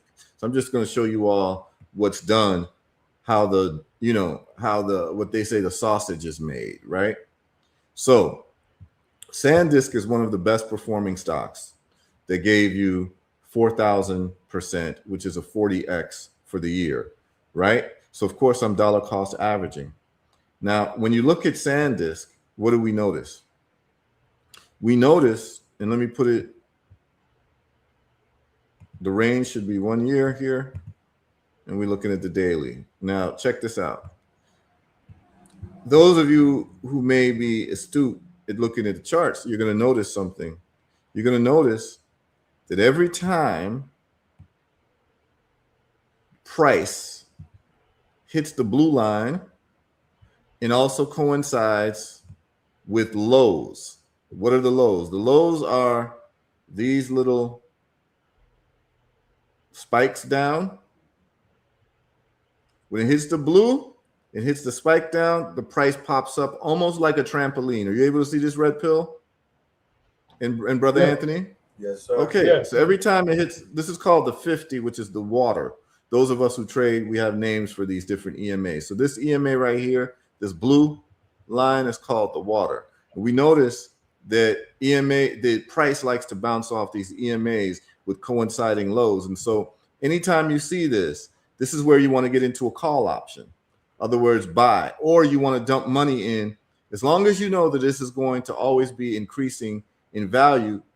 And we've identified that the AI stocks are they're the generational opportunity right now. So the AI stocks, anytime they go low, they just bounce right back up. So when you identify it, this is when you go into options. The option says that the price is going to go up and you make 10 times usually what you would make than you would just buying the stock itself. So guess what happened? You all see this? As of today, the price is on the water again. You notice how price has been going up. Yeah. And then it goes down. Remember, it doesn't go up all the time. It's like a wave. So went down. It's at the blue line, y'all. And guess what? It is oversold. You see the little V at the bottom here? And then you see another bottom on the stochastic here. That means that this LLM, this agent, this trading agent that we're putting together for Heru Trades is going to alert you anytime the setup looks like this on any stock, in every stock, African stocks, Caribbean stocks, stock market, US. This is what we're going to do. And you're going to notice that they all coincide. Watch this. The other one was MU, right? Micron. Watch Right. this. Let's look at Micron's chart. What do you notice, Brother Anthony? Wow. What do you notice? Micron is on the water Mm-hmm. Right. with the bottom. Stochastic bottom as well. You see that? Right. Buy low, sell high. It's literally telling you it's time to buy, because let's look at Micron. Every time Micron is by the water, what happens? Boom. Look at that. Water touch. Boom. Water touch. Boom. Water touch. You see that? So we're at another water touch with the low. Right. Boom. Mm-hmm. So guess what happened? For all of the people in Heru Trades, I picked the cheapest AI, because some of these options that you buy could be like $8,000 for like the cheapest options. So I found some cheaper ones that are going to get the same type of growth. And so, you know, my subscribers know which ones those are. And I can tell y'all, because I already done, that's Intel and HUT. So let's go through the ones that we're dollar cost averaging. SanDisk, MU, Western Digital. So let's look at Western Digital's chart. What do you notice, Brother Anthony and Brother Phil? Oh, Stay on the water. On the water. Right. See it? Lows. Yep. Right. Buy low, sell high. Every single time you see this type of setup. Let's see the last time it hit the water. You see it? Let me make it bigger so y'all can see it. What happened to the price last time? Oh, I need to get rid of this EMA. Let me get rid of it. It's time to I need to get rid of. Yeah, I want to get rid of some of this stuff that's blocking the view. I'll figure it out. But the view's being blocked. All these EMAs don't need to. Okay, here we go. There we go. I'd like to get rid of this one too. Let me see how I can get rid of this, because I don't need this to be shown, because it's getting in. When you click the X, it doesn't go away. It's getting in the way of the. I'm trying to see if I get rid of it. Okay, I'll find out how to get rid of it, but you all can see it. What I'll do is I'll move it this way. Okay. Do you see this? You see the last time it hit the water with the low? Boom. Price goes up. Last time it did again. You see where it hit the water here? You'd have wanted to get into the trade here. You'd have wanted to front end here, because what happened? Price went up crazy. So what you see is you see a trampoline effect. That's what I call it. Y'all tuning in, y'all getting the new lingo. This is what I call the trampoline effect. This is what we call it at Heru Trades. Boom, trampoline. Hit the water, hit the bottom, boom. Guess where we're at? It hit the water again. We can expect to see another bounce up. So this is basically where AI stocks right now, as we speak, for those of you all tuned in, AI stocks are on sale as of today. Okay? I'm just letting y'all know. Do what you move accordingly, but this is where I eat. It's buy low, sell high, first principles. We're at a low right now. So say less. This is where you hit your buys. Right. Because every time it looks like this, it bounces back up. Right. Let's go to another one. We'll bounce up. That's right. Let's go to Seagate, STX. Same trend. Oh, let's look. Let's confirm. Ah, look at Seagate. You can't make this up. Hey, look at the last time it did that. I don't know about you, Brother Red Pill, but I got them all, man. It's time to let's look at how beautiful Seagate looks. Right. Now that you know what to look, you see, when people look at charts, if you're not taught right, it just looks like you can't make sense of it, right? Now I'm showing you all how to look at it. Do you see the trend? You see the upward trend? All these candlesticks are the price. Right. What happens every time the candlesticks hit the water with corresponding lows, which is the V's at the bottom? Mm-hmm. Price just goes up like a trampoline. Well, that's right. Trampoline, trampoline. Where are we at right now? We're at the trampoline. Okay, ladies and gentlemen, y'all are getting this information for free. This type of information people pay tens of thousands of dollars for. I'm just letting y'all know, professional stock traders, they pay professional Forex, they pay tens of thousands of dollars a month. That Bloomberg terminal, how Bloomberg became a billionaire, He's giving you stock news and all of this, blah, blah, blah, blah, blah. People are paying a subscription of $10,000, $50,000 a month just to get this information, which y'all are getting for free. That is a fact. Okay. Go ahead. Now, I was blown away in 2020 when I had a friend of mine and she was working for Bloomberg and she had access to the terminal. And she just showed me what it was doing. And I was like, wow, I you know what I mean?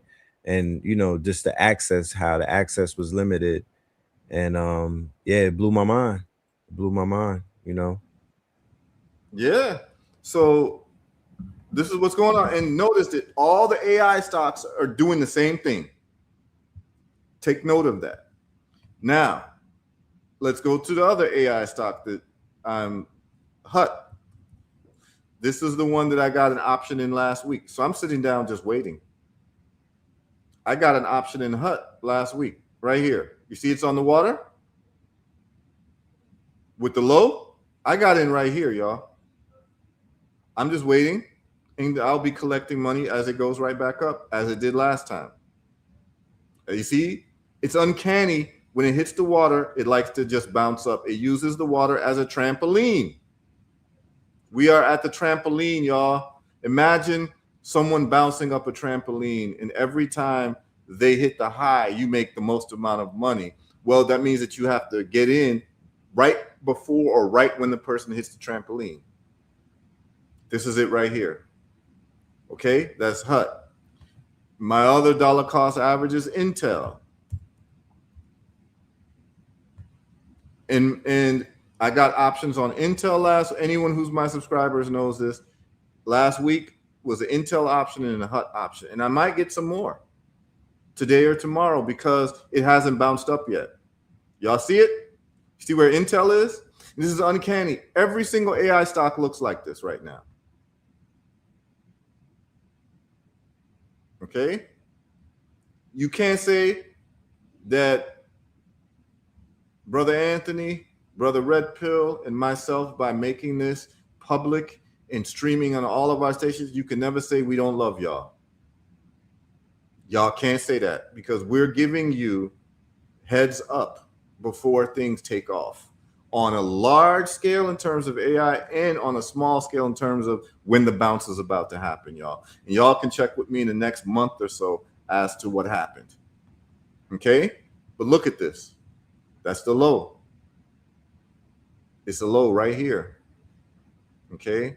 So all of these stocks are looking the same in terms of their setups. This is what I like to see. And we're going to be coming with an app that you can subscribe to that will let you know when not just AI stocks, but any stock in the world has this type of setup.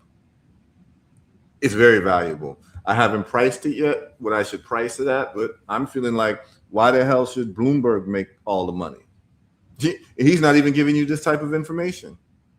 Bloomberg is not giving you this type of information. They're not this quality.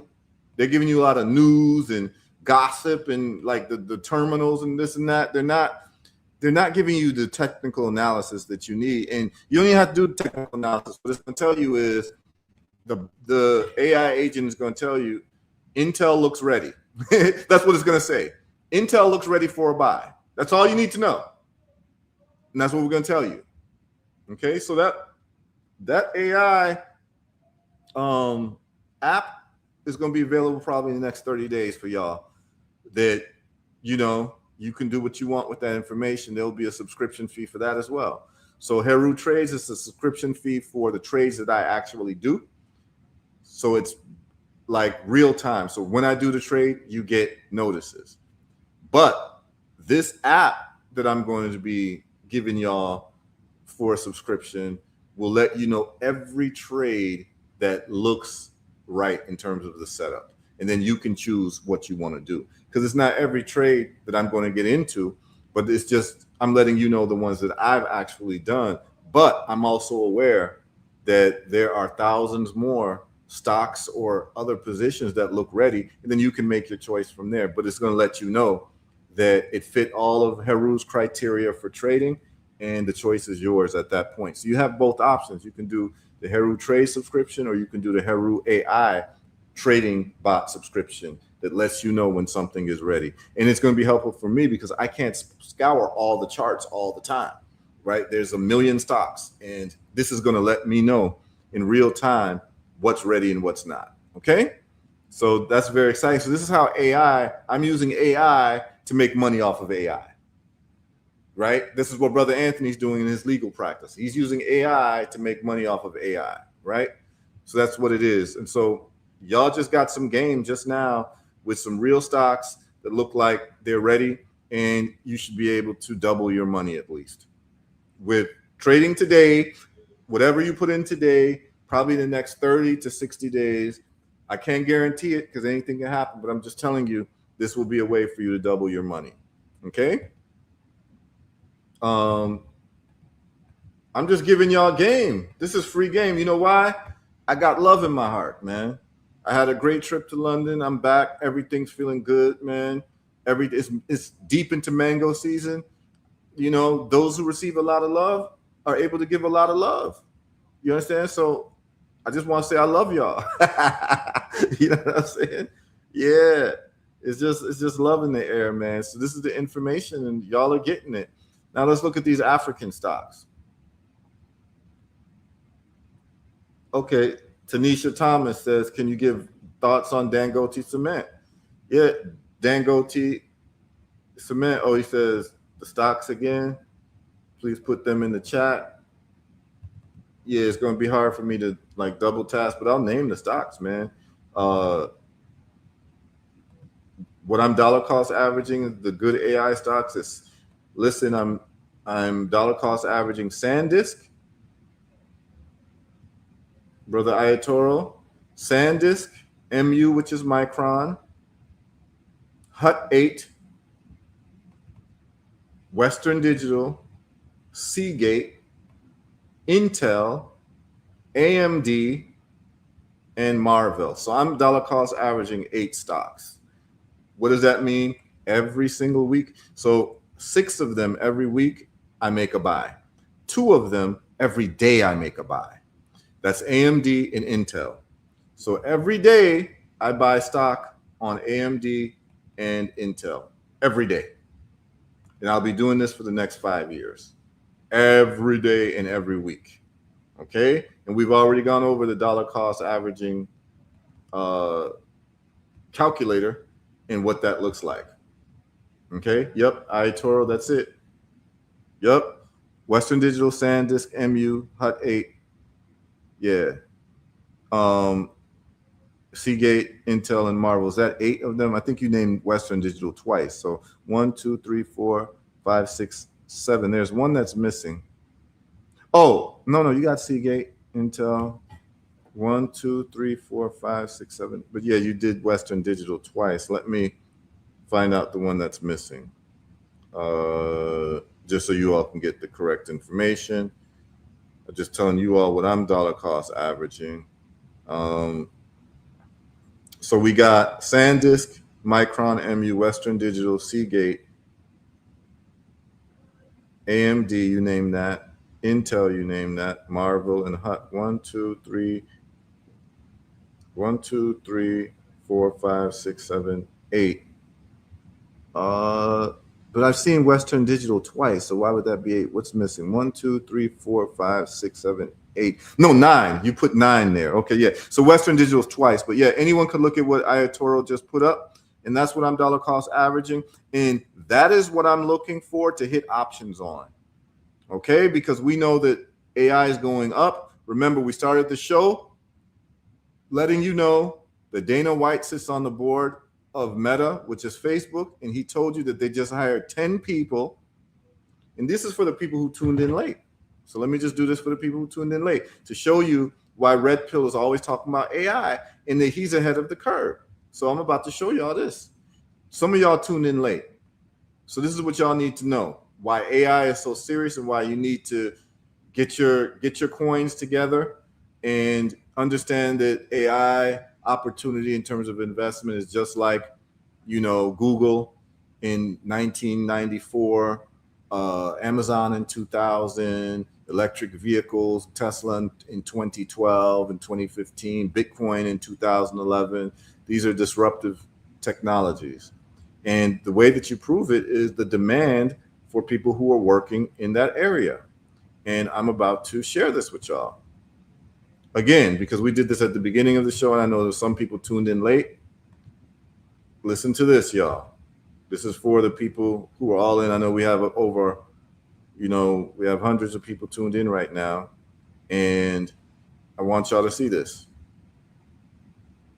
This is how wealthy people get down. They sit on each other's boards of their companies, okay? So Dana White, even though he's not a tech person, he's the head of the UFC, but he sits on Meta's board. And he just gave up some real serious information that he doesn't even realize he gave up. But for investors, this is important. Here we go. Are you able to see this red pill? Yes, sir. Okay, here we go. So Meta AI, I'm on the board for Meta. I just got back from a Meta board meeting. Zuckerberg, who is a brilliant gangster, this guy is a gangster. These people who try to talk about him and everything else. I'm so blown away and impressed by this guy. He's an animal. And putting all the chips in on AI. We just hired like 10 kids that are aged 22 to 28. The average salary is like $65 million that these kids are making. Did you all hear that? They just hired 10 kids between 22 and 28. Let me get the ages right again. But the number is $65 million average salary. 10 kids that are aged 22 to 28. The average salary is like $65 million that these kids are making that are coming and working on AI. But AI, you hear a lot of negativity about AI. There's way more positives about AI than negative. Okay. So he just gave y'all the goods just now. No company is going to pay anyone $65 million, let alone 10 people who are between 22 and 28 years old, $65 million, if what they're doing is not going to give a return on investment. Please understand this, is that in our communities, this is why we need to start having adults in the room, okay? What we're having today, what we're having every week, is we're having adult conversations. What do I mean by that? You see, adults have different conversations than kids. When people talk about money, particularly in the Black world, they're usually talking about entertainers and athletes, right? So people talk about, LeBron James is going to sign a contract for $30 million this year, right? And everyone's so impressed. 30 million, 40 million. Wow, LeBron James. And so the kids are seeing this, and my dream is to become a basketball player, or my dream is to become a football player, or my dream is to become an actor, or my dream is to become a rapper because the rappers got money and this and that, right? Listen, y'all, there are 22 to 28-year-olds making $65 million a year. I want you all to put this in perspective. I want you to imagine your child who studied AI a couple years ago because they saw that this was interesting and they saw where the world was going to go. So they start studying AI. And then your child calls you and says, "Hey, mom, hey, dad, I just got hired by Meta." You say, "Oh, congratulations. What type of salary they giving you?" And your child tells you, "Oh, I'm making $65 million a year." What is your response? What is your response? Your child is making $65 million a year, and this child is only 23 years old because they decided to study technology. They're not out on the football field getting CTE and losing their memory and getting, brain damage. They're not up and down running a basketball court every day. They're not,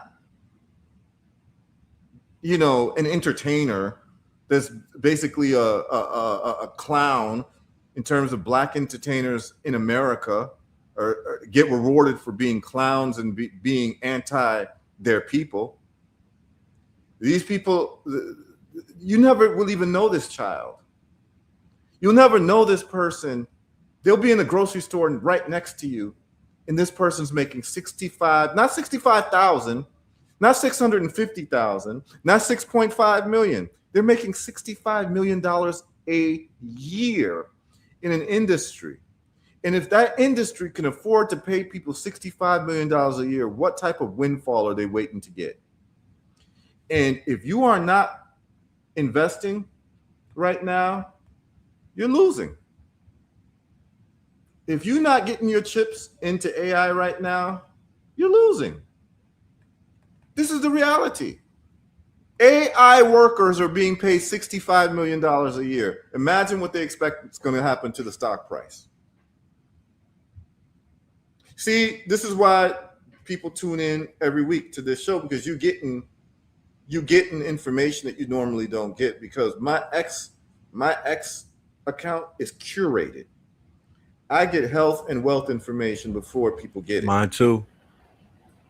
I get to say, you're wasting your time on Facebook most of the time and Instagram. It's a complete waste of time. I'm just telling you all this right now. The movers and the shakers are on X. You want to follow people who are movers and shakers in this world, not someone who's posting selfies. My X account is curated to people in the financial industry, people in the tech industry, people in the medical and healing industry, and people in the science and math community, like people who win Nobel prizes, and people who win the Fields Medal in mathematics, which is the equivalent to Nobel. I follow these people. I follow mathematical physicists. My feed, that's why I don't know what's going on in terms of entertainment and pop culture and all of that. Red Pill told me Jay-Z had a concert. I didn't even know Jay-Z was still popular. That's what I asked him. He said this weekend he went to a Jay-Z 3-day concert, and I was like, oh, okay. He's still popular? And the reason is that I'm completely in the dark, whether that's good or bad. I just don't get that type of news, because my feeds on social media is I follow people like Mark Andreessen, who's a big investor, and he tells you everything that's happening. I follow Chamath Palihapitiya. I follow these people who are investors who are always looking for the next thing, and people who've made billions of dollars investing correctly over the years. So I follow them. I hear what they're saying. I hear their analysis, and I just report it back to you. And then I look at the charts to see what's going on. This is how I'm doing what I'm doing. And what I'm saying to y'all is that you can do the same thing.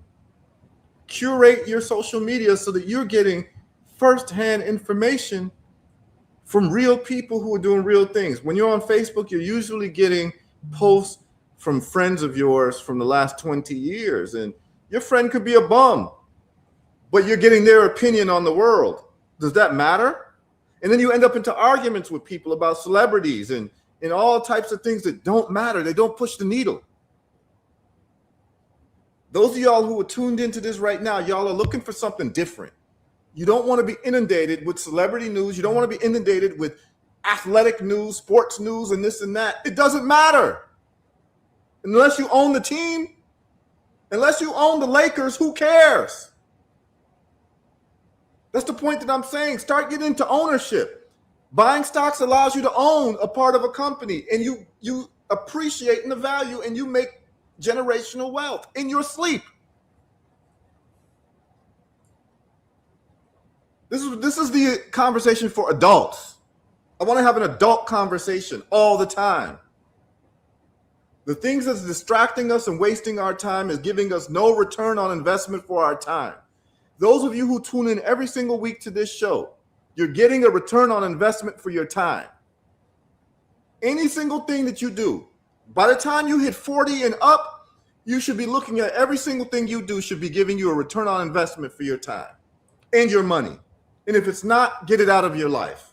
You'll find that you have a more peaceful life, less fuddled thoughts, less conversations that are meaningless, and you scroll right past what's not important. Because these celebrities and these athletes you like to follow, they got their money, and most of them about to lose it because they don't know what to do with it. So what you need to do is figure out what your come up is going to be. But your come up cannot be wasting time. because we all have a limited amount of time on this earth. And the health part is for us to be able to expand the amount of time that we have, and not just expand the amount of time, but also the quality of life. That's why we do health results on Mondays, because there's no point in having wealth without health and having a short lifespan. So what we're trying to do is we're trying to conquer the two biggest problems in life, which is health and wealth. And every week we're dropping dimes on y'all. Every week we're dropping dimes on y'all. And so if you're not paying attention, then that's fine. But those who are paying attention understand that you're setting yourself up for generational wealth. And this is what we're doing. And there's no way better to do it than actually following what's being said. The people who are on HeruTrades.com, they're making money. The stocks may go down, but eventually it goes up. The options have an expiration date. That's a year out. So you got a year. Remember, I'm buying when it's low. I'm getting these options when it's low. Sometimes they'll drop a little lower, but we're waiting for the trampoline effect. You make double, triple, 10 times your money, you cash out. Call it a day. Rinse and repeat. So what we're doing, dollar cost average. Take 20% of your income. Invest that. I'm not saying do 80% or 100. I'm just saying, me, I do more than 20% because I'm aggressive. But every single person should be taking 20% of their income and investing it. However you want to invest it. I'm picking AI stocks because I understand that that's what's taking off, and people are getting paid $65 million a year to work in AI. And Red Pill is spending all of his time trying to train us and getting us into classes and getting us associated with the people who know how to do these things, and you can understand the language at least and not be lost. And please understand that, you know, you got to really big up what Red Pill is doing. I'm not just saying it because we're on this right now, but you got to salute him because many times we are behind the curve as a community. When it comes to stocks, when it comes to technology, when it comes to these things, we're late. How many years did I tell people to buy Bitcoin from 2011 when Bitcoin was under $100 and I was steady buying Bitcoin? And now Bitcoin is about $70,000. We're telling you the same thing right now. He's putting training classes together for y'all. I'm setting you up for investments. So the bottom line is that we're doing our part. All you got to do is just do yours and spread the words. We're doing our part. I'm happy with what we're doing with this show. I'm happy that me and Red Pill and Brother Anthony Muhammad are showing y'all, hey, this is what we're doing. Y'all can do the same. We're giving you trainings. We're giving you investment. We're showing you that people are getting paid $65 million a year to master what Red Pill is training you all on. So Red Pill, what we want to do is talk about your classes again, because I need this to be clear. When you're going to be holding your next classes, what are people going to learn? All of that, so that conversations about AI doesn't sound like a foreign conversation to people. Right. So that you get used to the language. This is the first step to understanding. You got to get used to the language and the nomenclature and the lingua and all of that. And what Red Pill is going to do is get you accustomed to that. So Red Pill, please talk about your classes that people can get in on. Thank you, my good brother. And this is perfect timing because we actually have workshops today. We have a workshop today. And the title of this workshop is called Get Built, right? And the Get is GIT. It's a play on GitHub.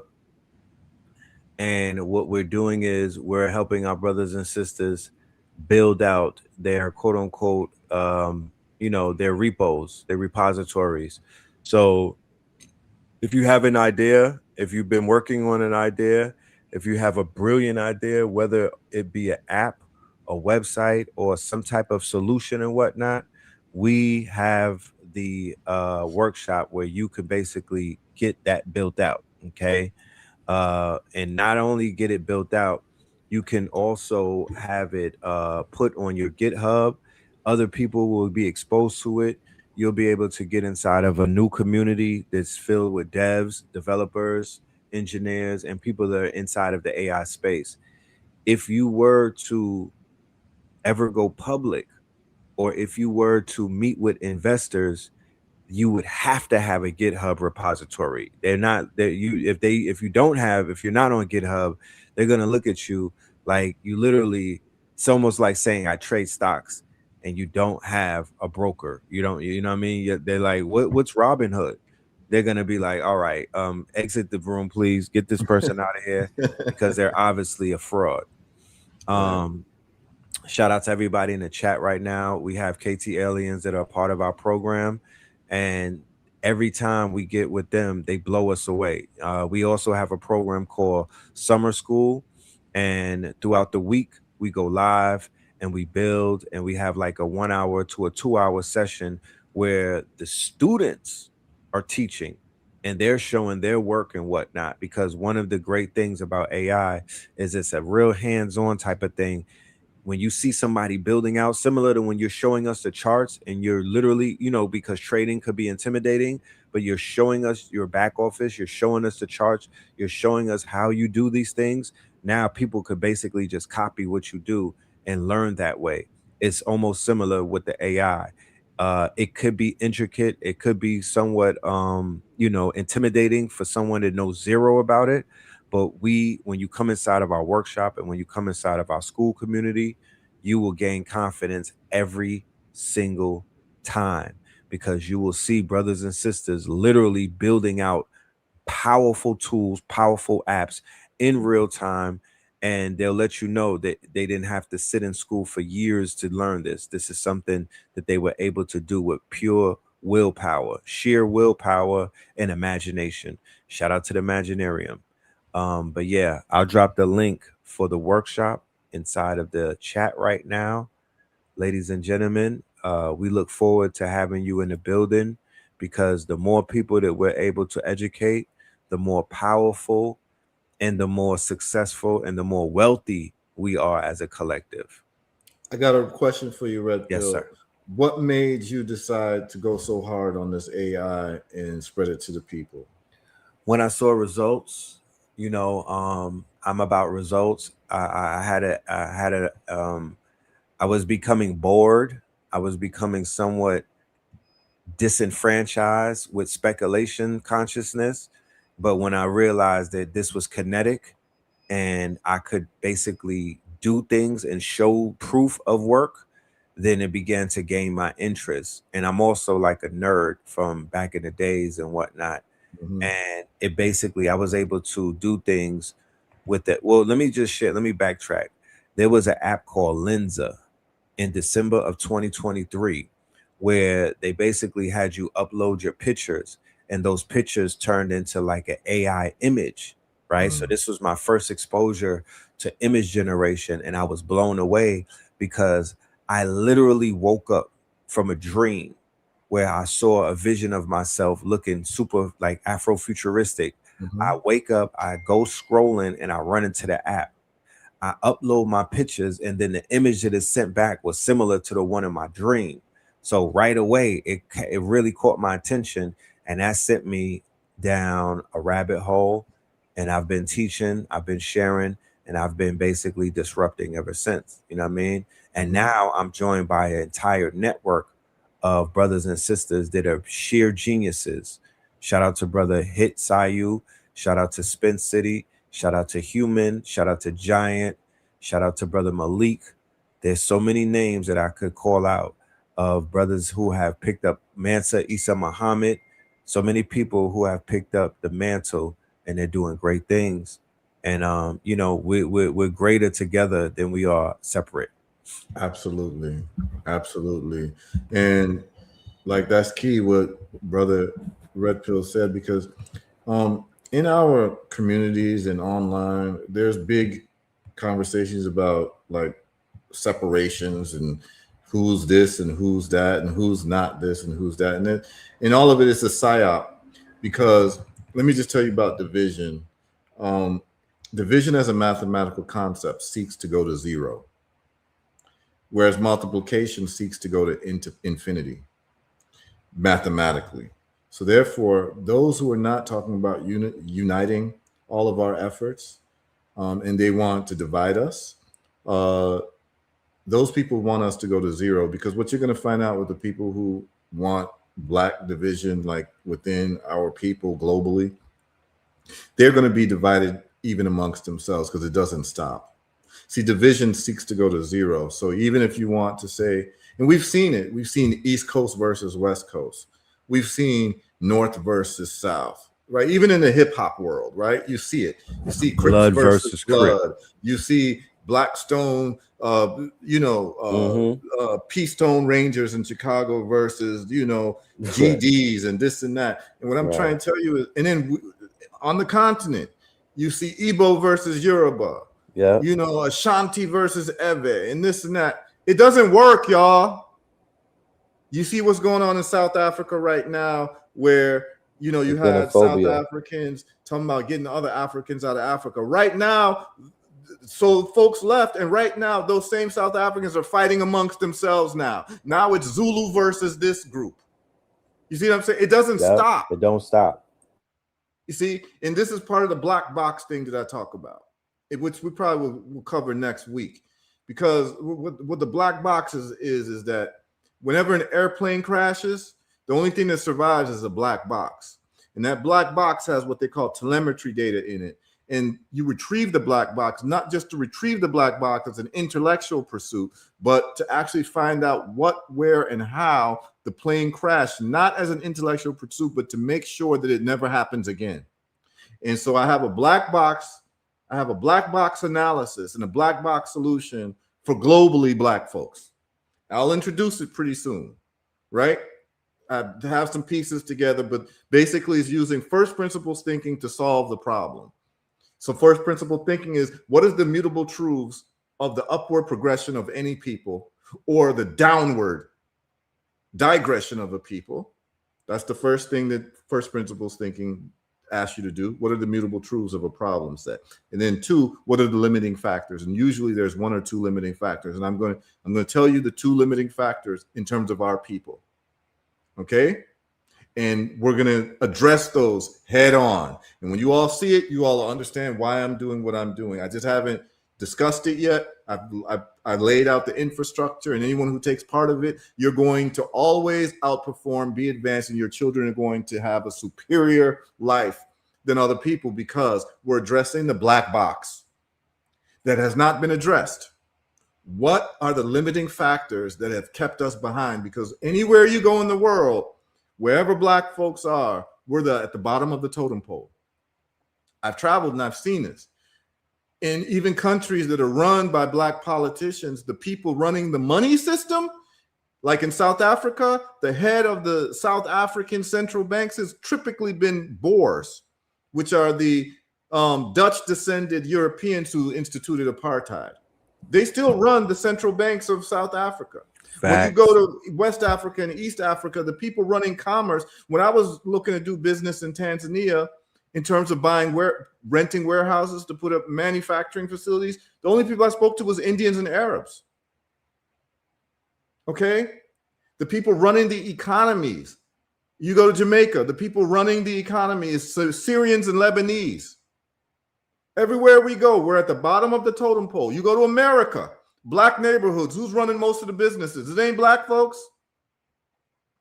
So we have a shared history that is keeping us in a certain place because we have not addressed the black box. And if you refuse to address the black box of why your plane crashed, your plane is going to keep crashing. And so we're going to find out easily how to identify people who are feeding into the crashing of the black box. And division is one of those things.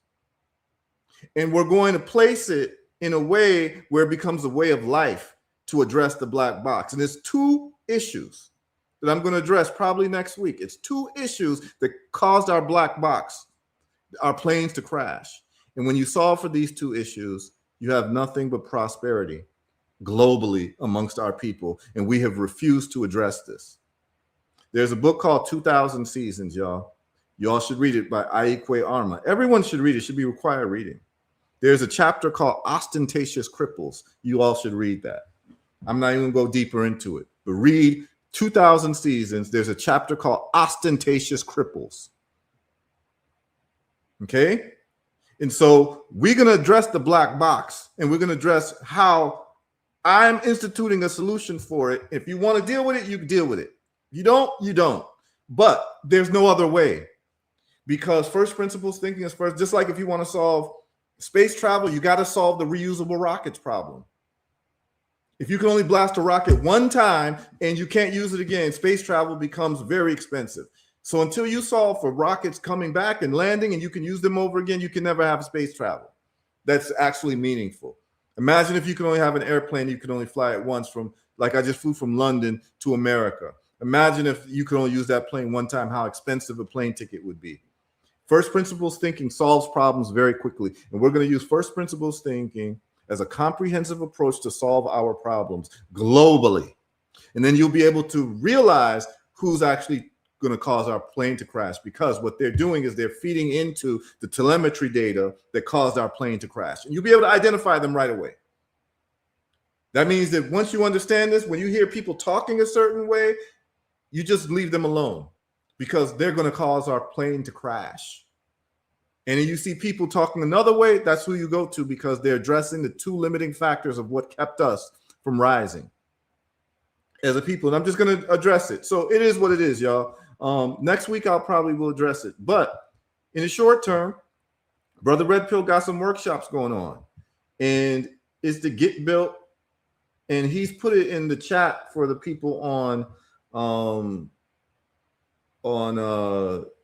YouTube. Red Pill, can you share the page of the Eventbrite so I can share it on the screen for those people who aren't on YouTube? Yes, right there where you see Copper Moon. Shout out to Copper Moon. That's one of my mods. You can click on that, and that will be the link to the Eventbrite. Okay, no, but I'm saying that there's people on Facebook, there's people on X. Okay. They can't see. So what I want you to do is share it, the screen on your, like right now. So I can share my screen. Yeah, share your screen for the invitation. Yes, sir.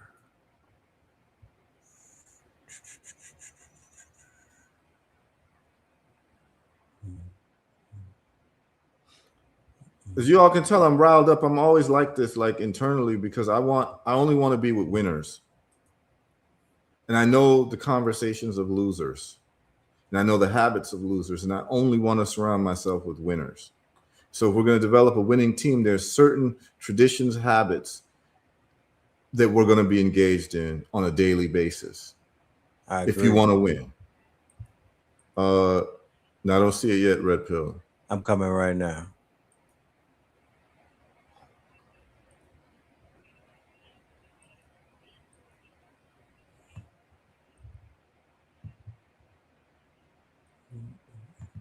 And let's see if there's any comments or questions we need to highlight. Yeah, 2000 Seasons, that's the book, written by Aikwe Arma. You should read the whole book, but there's a chapter called, in the writing of the book is the highest level of writing I've ever seen. It's one of my favorite books, 2000 Seasons. You get to understand our story globally. But there's a chapter called Ostentatious Cripples. Yes, Stan, 2000 Seasons by Aikwe Arma. It should be required reading. Let me just scroll up some more. Let's see if there's any questions. Yeah, people made some good comments. But let's just see if we got any questions here. Anybody got any questions? Just tap in with the questions. All right, Red Pill got it up. Here we go, ladies and gentlemen. Get Built. Yes, this is our workshop right here called Get Built. All right. And probably what they can do is you can just go to eventbrite.com and then search Get Built, right? And it'll pop up. Yes. So that's an easy way for people to do it. That's a very easy way to just put Get Built in there. GIT Built. GIT, which is a play on GitHub. The new hub for the future billionaires in our community. I promise you, when I tell you that GitHub is the place to be, you know what I mean? And yeah, the opportunities are just waiting for you. But you'll be able to read a breakdown about what this whole thing is about. And we're looking for people with tech skills, creative skills, business skills, marketing skills, content skills, design skills, fitness discipline, and the ability to drive to learn, and the ability to contribute consistently. This is not for the weary. This is not for the lazy. This is not for the non-enthusiasts. This is for people who are looking for a community and a network to basically just 10x what it is that they're already doing. Okay. We want to build, ladies and gentlemen. We want to complete our projects. We don't want to have it sitting in our hard drive. We don't want to get halfway there. We want to finish. This is a marathon. So we want to finish our race. And we'll be able to do that very quickly by having a network of people who are on the same page that we are on. So yes, please go and check out the Eventbrite page. The information there is enough to basically share and convince you, and to just to help you with your understanding and overstanding as to what it is that you'll be getting involved with. And this is for 4 weeks. It's all recorded, so if you miss a week, you'll have access to all of the weeks in the replay, and you'll also have access to our school community, and we have a Discord as well. Okay. Very, very, very, very, very strong admiration for what you're doing, my brother. And he's been doing this before it was cool and hip to do it. And look, he's setting up systems that even if your children are not going to be entrepreneurs, they're set up to get a salary of $65 million a year by understanding this. Yeah. Like, this is real. I mean, you can't thank Red Pill enough for at least setting a pathway for our people to get into this opportunity that exists. You saw Dana White say it. They just hired 10, he said, kids, 22 to 28, with an average salary of $65 million a year. Okay? So and it is what it being a board member, right? I'm sorry to cut you, but no, go ahead, bro. The importance of that, ladies and gentlemen, remember he's on the board. So the board they explain to the board why they're spending so much. You're not going to be on the board of a company and they're hiring people for 65 million and you don't know what they contribute. Zuckerberg has to give the board the 10-year plan or the 5-year plan. They have to see the end game, right? And once they see that, then they're like, oh yeah, we're good. We already know what's coming down the pike. You know what I mean? So I don't want y'all working for nobody, ladies and gentlemen. I want you to work for yourself. I want you to be able to create your own payroll and to hire your own people and whatnot. You know what I mean? Because that's very important. But for those of us who want to chase a new bag and get a new stream of income, yeah, you could go ahead and pop out. Yep. And so someone just asked, so give thanks, Brother Red Pill. Y'all know, just go to Eventbrite and put in GIT. And what was it? Get what? It was Get built. Get built. GIT space built. And it'll pop up and you all can sign up for it and get into this AI conversation. Someone says, utilizing dollar cost averaging, which is DCA, gratitude. Good. I'm glad you're utilizing it. It says, any thoughts on stocks that may have strong short-term yield? Example, some of the oil companies over the last. So when you're buying stocks, my brother Julian, when you're buying stocks, you don't want to do any short-term anything. Anytime you're buying stocks and you're DCAing, you're buying something that has a long-term trajectory thread where you're looking to hold for 5 to 10 years.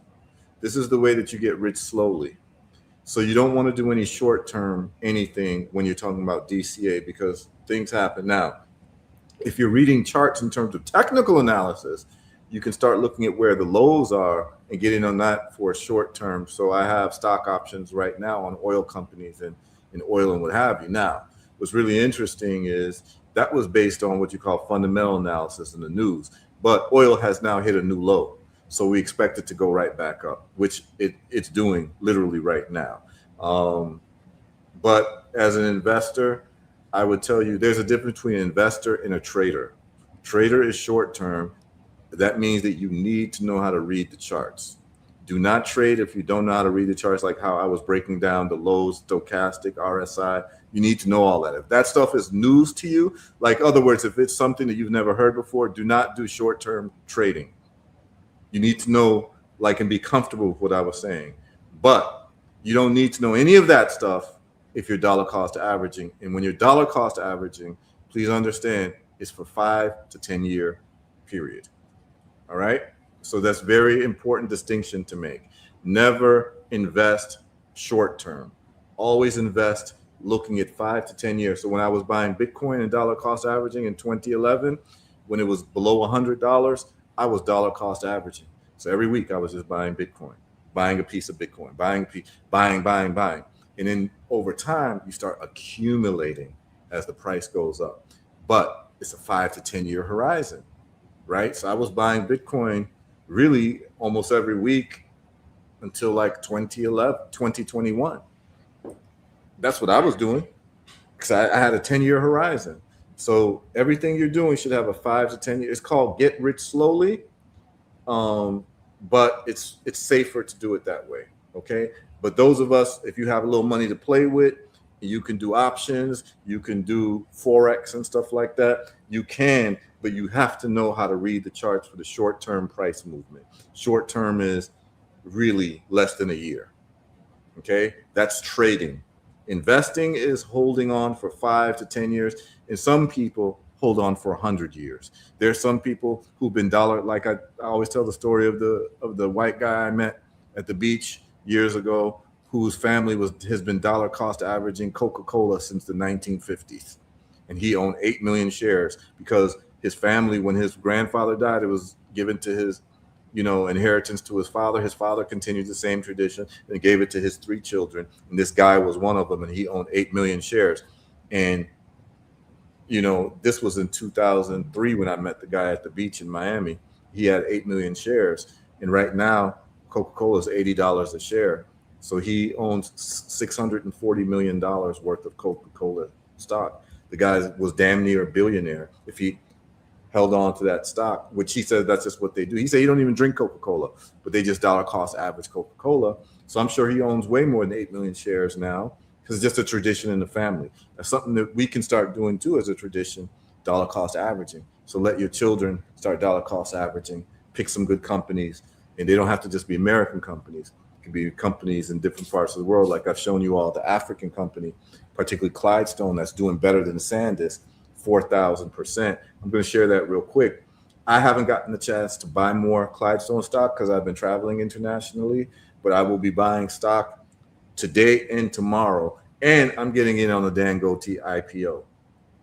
Okay. And the way you do that is with my stocks, .Africa. And a lot of people said that they got on board. Congratulations to y'all. Y'all are entering a new part of your life where you're now an investor. It's a good feeling that you're doing something that the average person is not doing, and you're building wealth, and you're not limiting just to one country, right? And you're actually engaged in a continent that has I showed you all that out of the 10 fastest rising economies, 8 of them are African. Okay, 7 are on the continent. 1 is Guyana, which is basically, a majority black country. So that tells you something. Those are the fastest rises. That's where you want to have some investments. Okay, my stocks South Africa. I told you all I did you all can see this right here. And we're not going to stay on longer because we've been on 2 hours. I don't want to stay on too long. I want to give you all too much every week because a lot to digest. Next week, we'll be back at it. But my stocks South Africa, as you can see, remember, I just put in $20 twice. I'm up 7.8% from last week. And I only bought Clydestone, which was the best performing stock on my stocks Africa, which covers, many different African countries. And then you can also get into the Dangote. People talking about the SpaceX IPO. I believe that the Dangote IPO, who's Dangote? He's the richest man in Africa. He started with selling rice internationally throughout the continent. And then he started with cement. So you have Dangote cement. So like when I was doing construction projects in Africa, we were buying Dangote cement. All over West Africa, the cement that people buy is Dangote cement. He's now doing oil refineries. Last week I showed you his oil refinery in Nigeria, which is expansive. You can do your own due diligence and just put in Dangote oil refinery, Nigeria, and look at the videos. And this is no joke. He's looking to do the same thing in Kenya and possibly Angola. And so strategically, what does that mean? That means that as the Straits of Hormuz is closed, y'all, where shipping is being bottlenecked in terms of oil because all of the oil refineries were in that region. Well, guess what's happening? Africa is now getting an opportunity to make a come up through refining our oil. And anyone will tell you that Nigerian crude oil is the best oil in the world. The problem is that Nigeria wasn't allowed to through colonization and Europeans taking over and dominating the industry where they were controlling the oil and they were taking all the oil out. Yep, Exxon and them. Yes, exactly. And Africans were not controlling it. Right now, we've got Dangote, who's now controlling the oil by refining it and hiring 10,000 black engineers, okay, for his facility in Nigeria. And he has a deal to do the same in Kenya. And if you look at the map strategically, where's Nigeria? It's on the west. What's the body of water that would be shipping from? The Atlantic Ocean. Where's Kenya? It's on the east. Where's the body of water the oil will be shipped from there? The Indian Ocean. So he's covering worldwide access to buying oil from Africa. So what does that mean? What that means is, in my opinion, the Dangote IPO is going to give you a greater return than the SpaceX IPO. But no one's telling y'all this. I'm just letting you know what it is. And what My Stocks Out Africa does, you click that red button and you're able to get into the Dangote IPO before the IPO happens. And I believe it's supposed to happen in September. So right now I'm stocking up on the IPO and getting shares. I'll be doing that today, tomorrow, and Friday. I'm going to be getting Dangote IPOs and I'm just going to be sitting on it. And I'll be sitting What's on the ticket? Huh? You press the red button. What's there. the ticket on the shares? I don't know if it doesn't have a ticket yet because it's not live yet. No, I'm saying, what's the price on them? Oh, so you're able to, all right, hold on.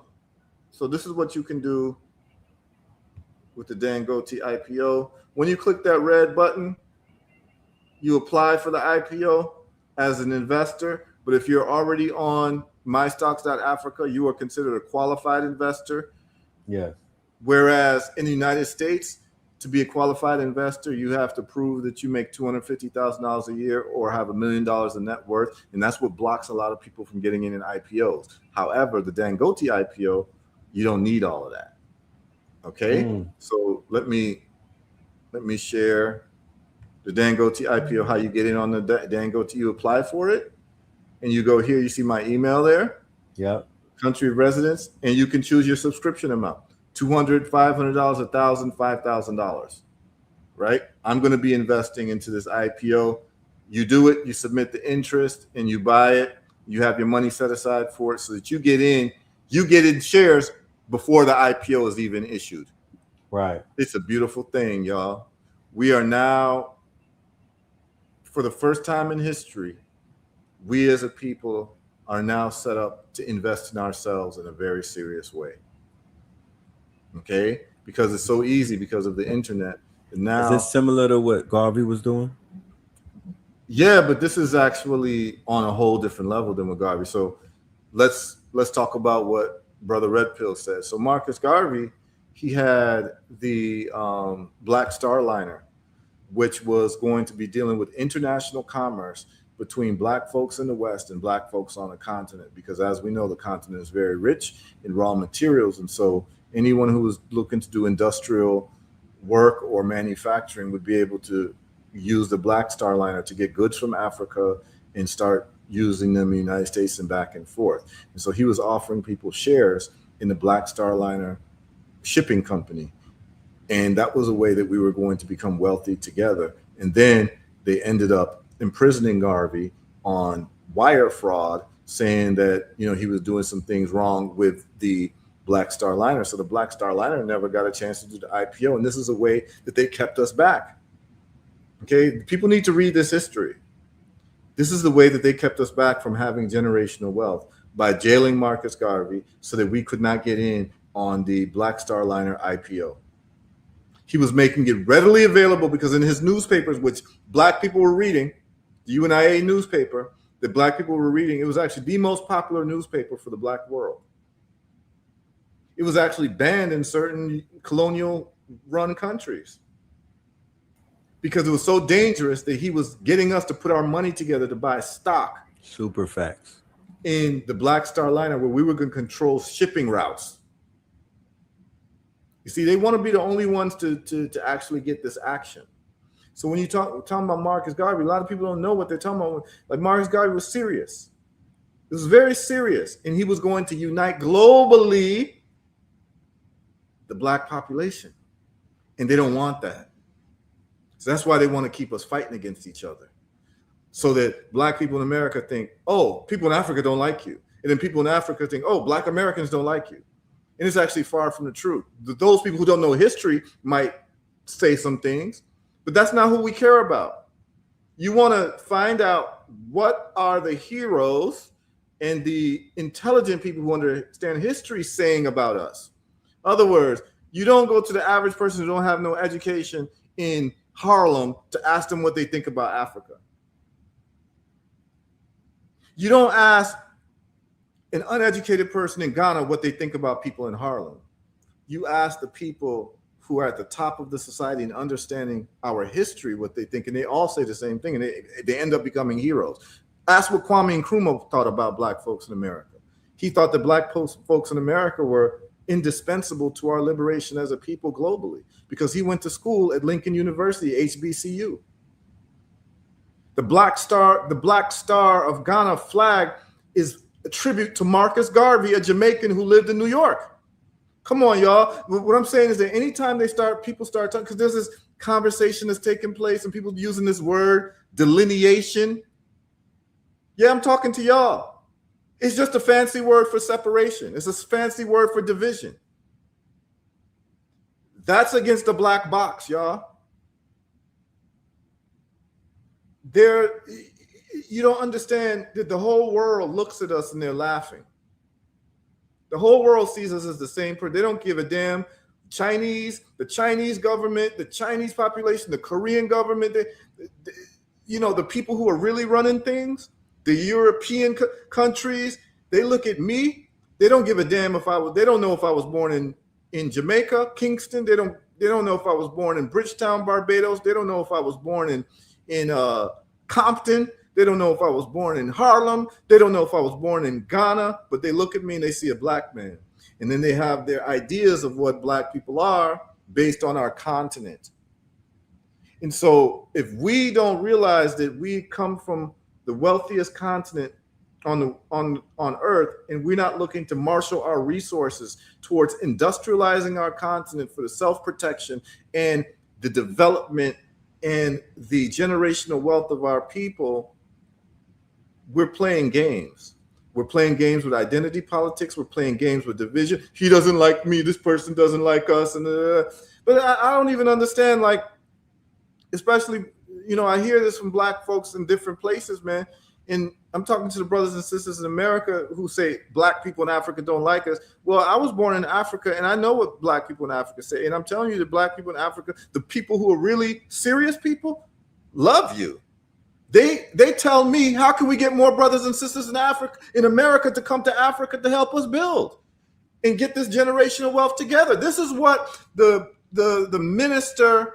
foreign minister of Rwanda sat down and told me. He said, listen, if you black and you coming from the West, like from the Caribbean or America, your skin color is your visa. This is what he told me. He said, you can go to the embassy and get a visa with no problem just from being black. This is what he told, and I have it recorded on YouTube. And so all this propaganda, oh, these people think they're better than us. This is what's said all over. Jamaicans say this about Trinidad. People in Trinidad say it about Jamaica. I travel the world, so I hear what black disgruntled black folks say about other black folks based on territorialism and which plantation we were on. thinking that one's better than the other. And anyone who talks like that is the language of losers.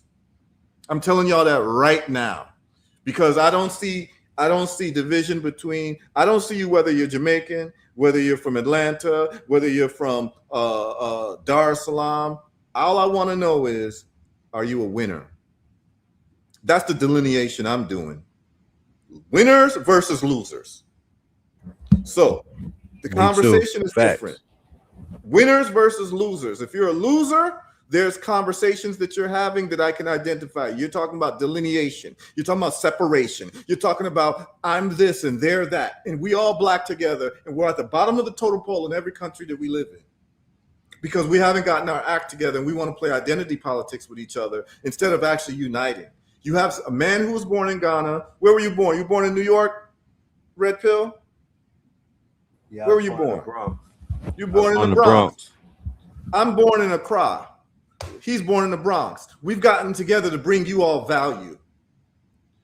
What could we have done if me and Red Pill are looking at each other as enemies? That I'm saying I can't do nothing with Red Pill because we're delineating. I was born in Africa. He was born in the Bronx. We can't get together because people from the Bronx don't like people from Africa. That's craziness. And if he said, I ain't gonna do nothing with nobody from Africa, so now he can't do nothing with me, and we can't get together and bring you all this ism that we're bringing y'all.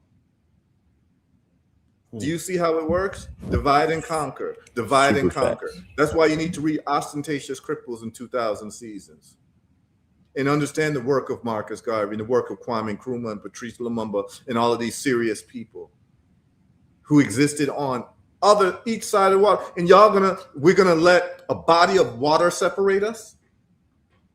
That's what we're gonna do? That's the conversation and debate that's taking place? No. My delineation is winners versus losers. I know how winners behave, and I only want to deal with winners. I don't care where you were born, but I know that if you're black, we got kinship together because we have a shared history of being banged on by other people because we were easy to bang on because of our separation. On the continent, the tribalism that exists on the continent is a limiting factor for us.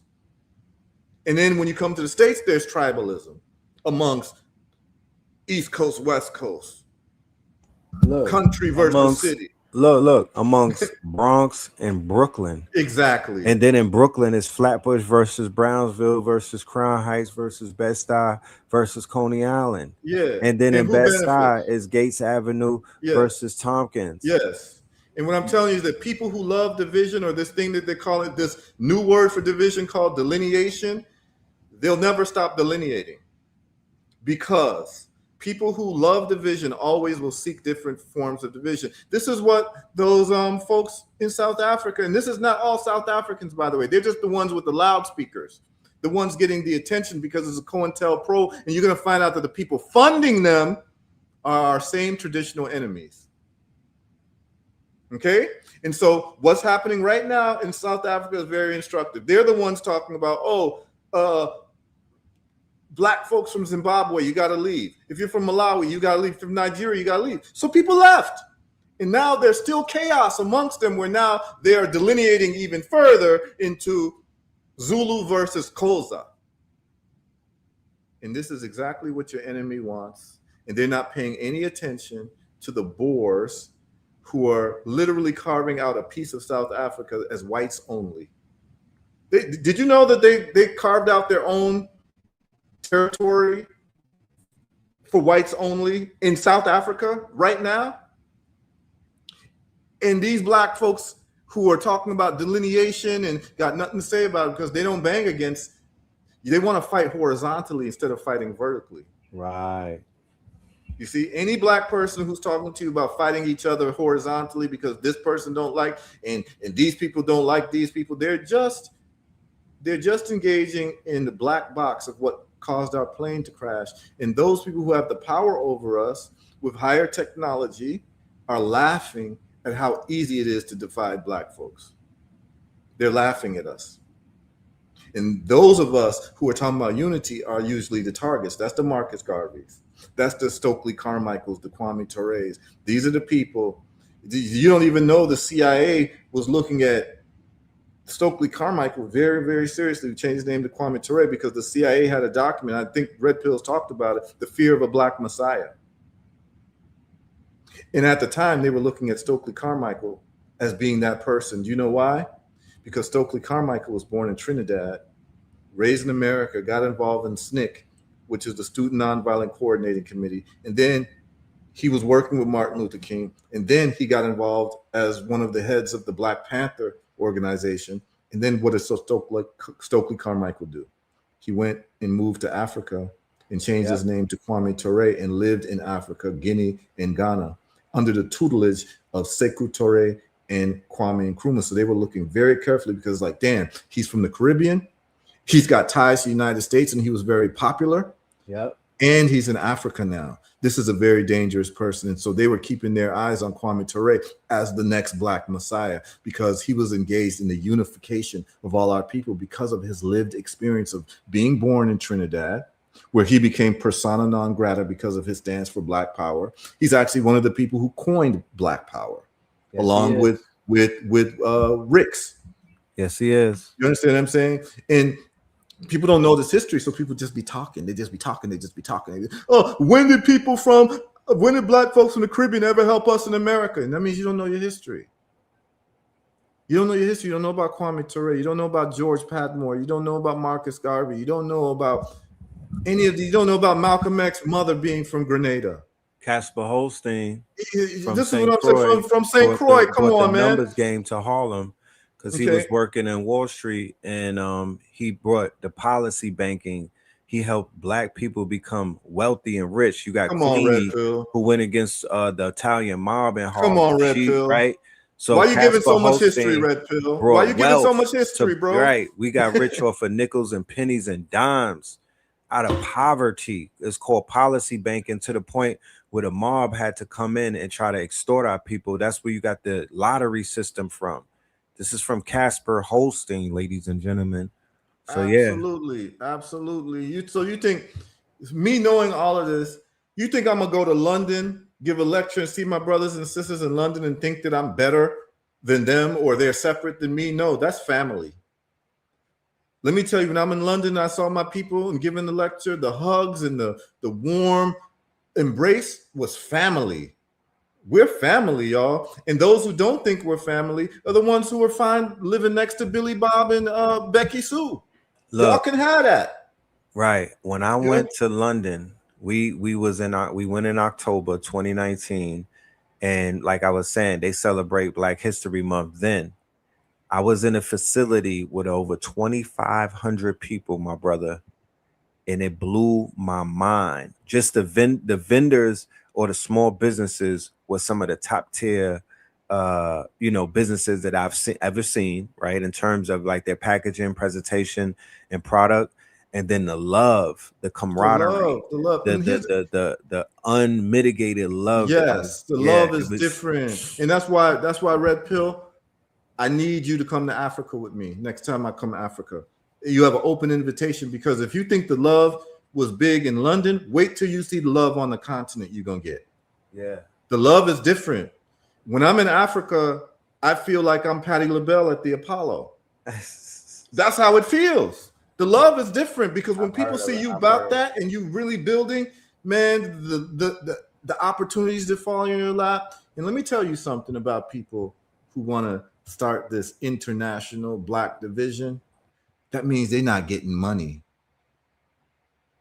Anybody who tries to limit your relationships to where you were born is somebody who's not getting money, because what that means is you're not going to exercise your passport and find opportunities in different parts of the world. If you have this delineation perspective to think that you different and you better and these other Black folks don't like you, you're not going to go to England and set up shop. You're not going to go to Accra and set up shop. You're not going to go to Lagos and go meet Dangote and set up shop and invest and make 20 times your money.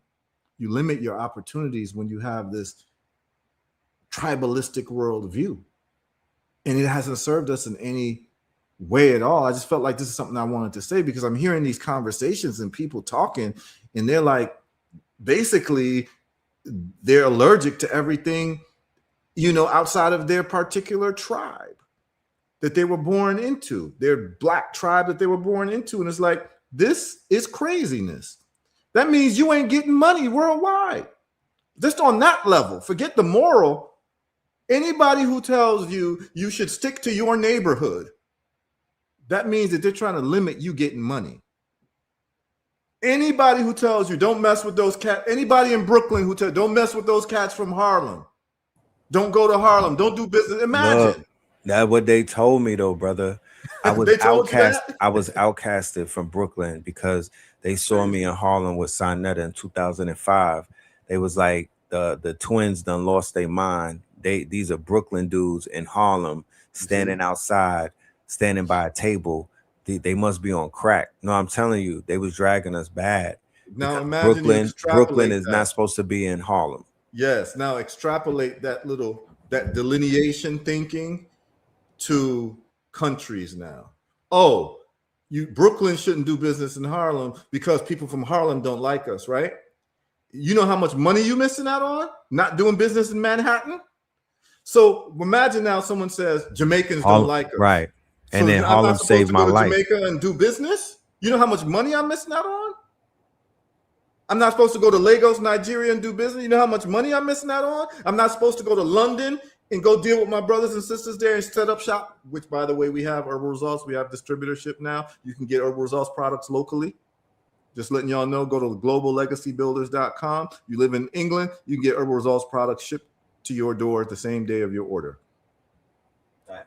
You see, we getting money there, and we're healing people there too, because we're not listening to the losers who speak losing language. Anybody who's telling you not to exercise your global privileges as a black person and don't go to Brazil, right? I'm not supposed to go to Brazil and Bahia and go see my brothers and sisters there and get money with them there and have relationships there because we delineating.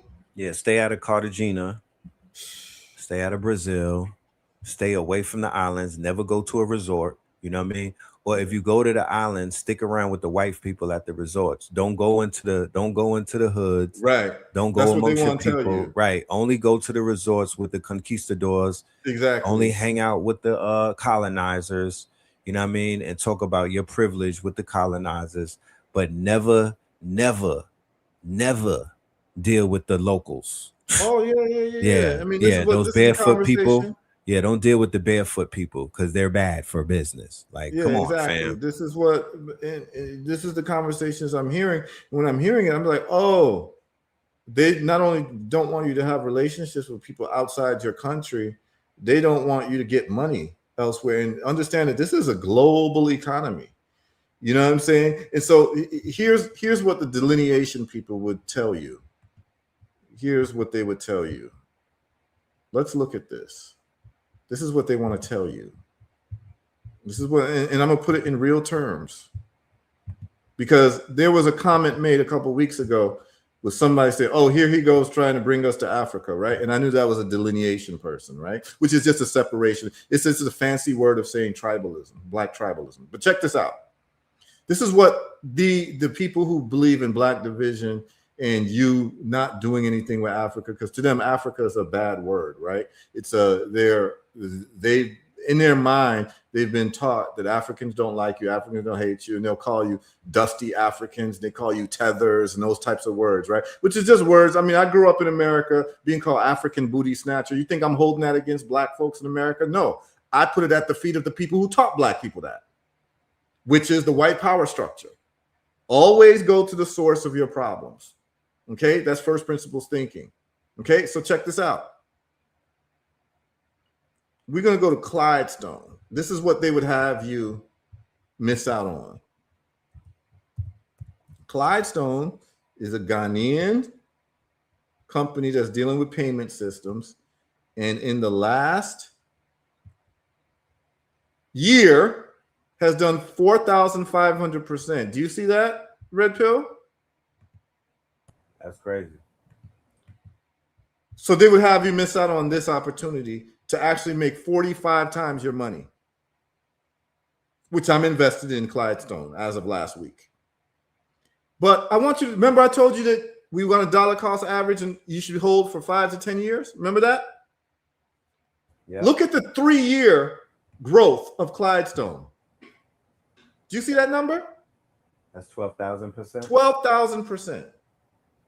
That means that you'd have made 123 times your money in the last 3 years with this African company.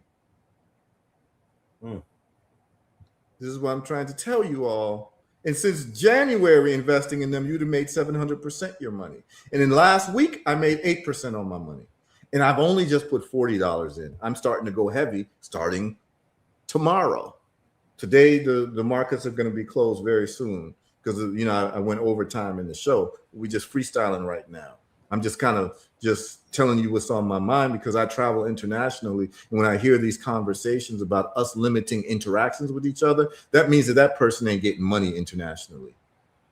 These are disgruntled people who are losers, and they have the wrong idea about how we're going to come up as a people. Okay? You're not going to come up as a black person anywhere in the world where Africa is weak. If the continent is weak, we're going to be weak globally. This is just how it works. Chinese people worldwide are going to be weak globally if China is weak. Word. Sorry you don't like it, but that's just what it is. Indian people will be weak worldwide if India is weak. European will be weak worldwide if Europe is weak. If the EU crashes and becomes destitute and becomes a place where people can bang on, guess how the rest of the world is going to look at Europeans? They're going to take advantage of Europeans, even if you're outside of Europe. And I don't understand why people can't get that when it comes to Africa. The bottom line is that the world sees you as an African, whether you care or not, or whether you hate it or not. Sorry, you've got nappy hair, you've got dark skin. That's the way the world sees you. And if your continent is weak, you're going to be treated like someone who's weak. And that's why they do what they do to us worldwide. So every case of police brutality, every case of job discrimination, they're doing it because they know you're not coming from a strong foundational continent. And we're going to change that. That's the conversation of winners. Losers are looking at pointing the finger at each other. That's what a losing team does, right? They've been losing so long, the quarterback don't trust the running back or the wide receiver. They're pointing fingers at each other instead of uniting and winning because the other team is always running the same playbook. Do y'all get the metaphor?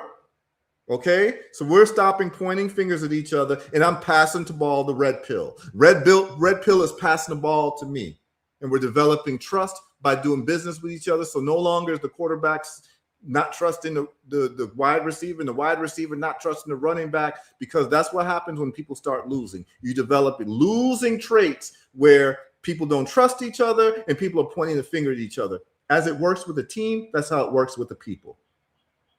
Study sports psychology, y'all. And when you start winning, you get confidence. And so I'm only talking to the winners. Okay? And the winning looks like 12,000% in 3 years. 120x your money. So that means that if you invested $10,000, let Heru bust out the calculator again. Okay? Let's just do this exercise with Clydestone. And then we're going to sign off. But it's always good to talk numbers. So let's remove this. And then let's do calculator. Let's do calculator. Entire screen. Share. Here's the calculator.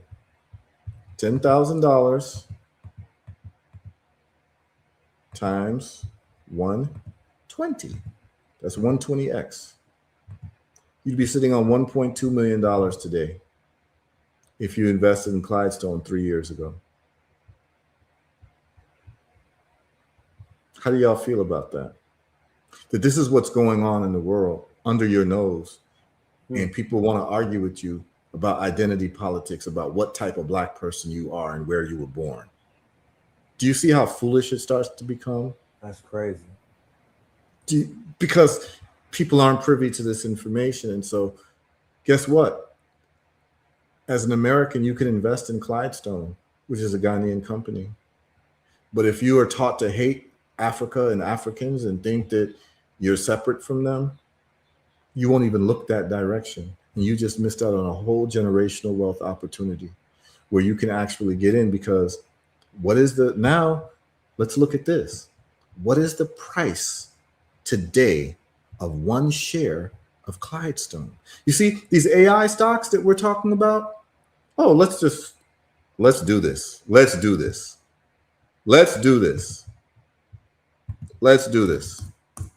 SanDisk is the best performing AI stock right now. Okay? Let's do this. I hope y'all are ready for this. SanDisk is the best performing AI stock right now. Are you able to see the price of SanDisk today? Did you see this red pill? Yeah, crash. It's affordable now. Well, but look at the price though per share. Oh Lord. It's $1,500 per share. Damn. Now you can still buy fractional shares, but I'm just letting you the price of one share is $1,500. Now, here's the deal.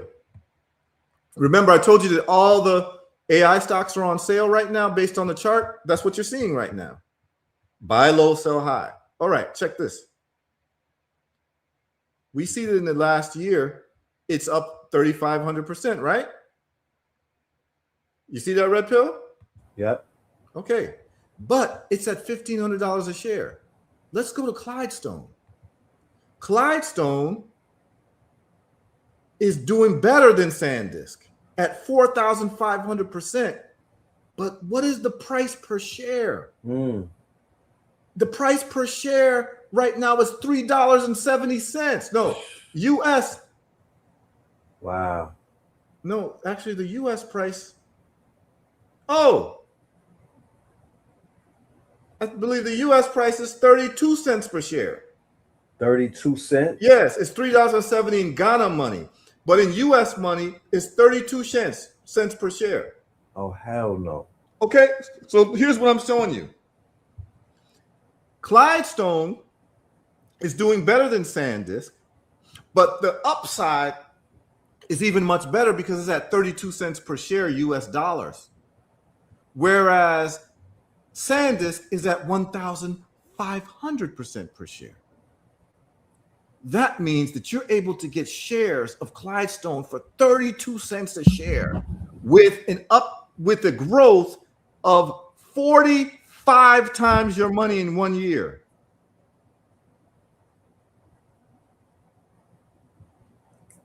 I hope people understand what I'm trying to say here. So the upside, other words, if Clydestone doubles in price, other words, goes up and you make double your money, it will then be worth 64 cents a share.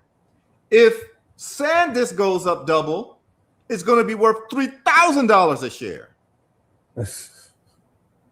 So what is more likely to double? Something going from 1,500 to 3,000 or something going from 32 cents to 64 cents? 32 cents. I close my case. So therefore, people asking, where do you go? You go to mystocks.africa. We covered that in the last we covered that in the last episode, so you can look. You go to mystocks.africa and you register. Okay?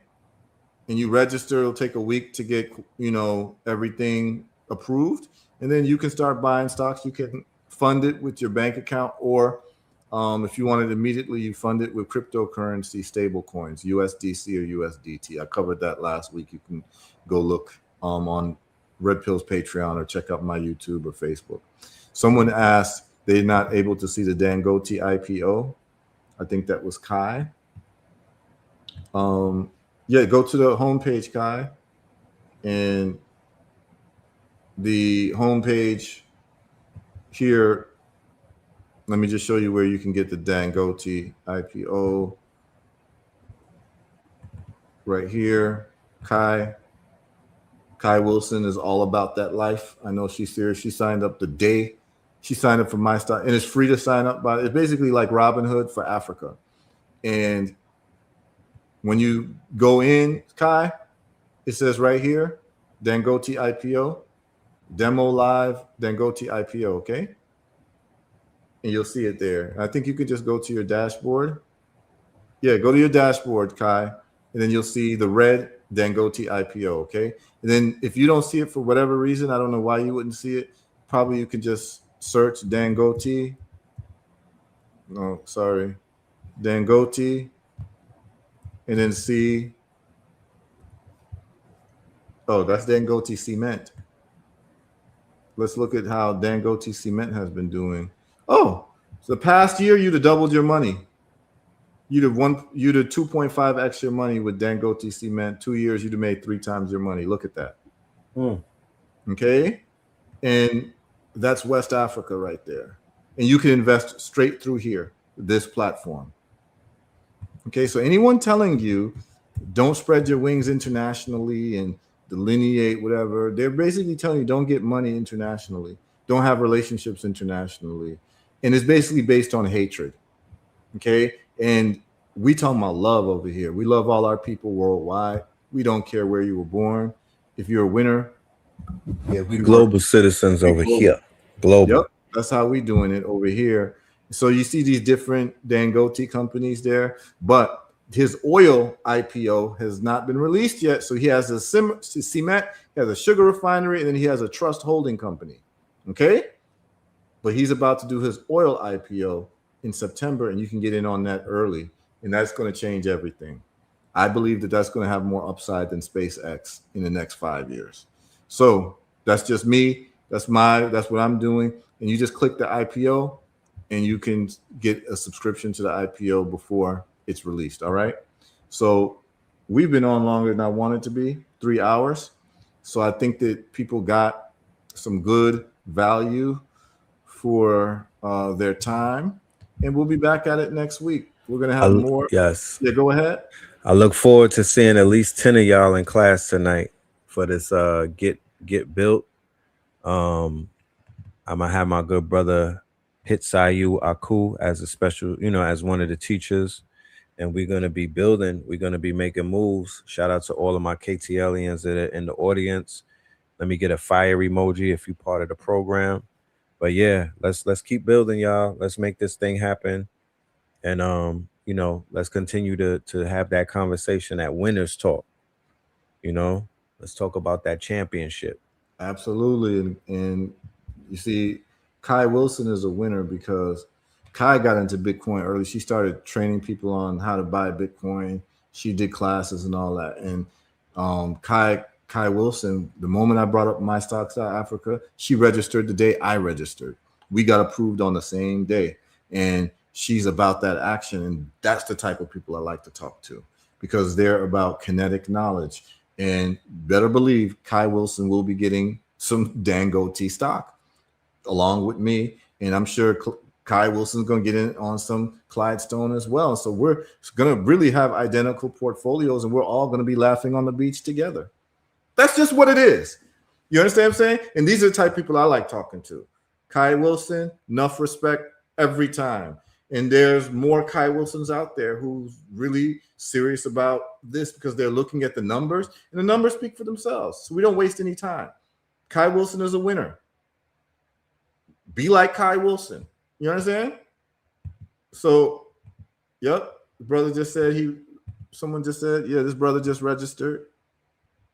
Yeah, just register and get some of this, get into this early action because the 8 top economies in terms of fastest rising economies in the world are African.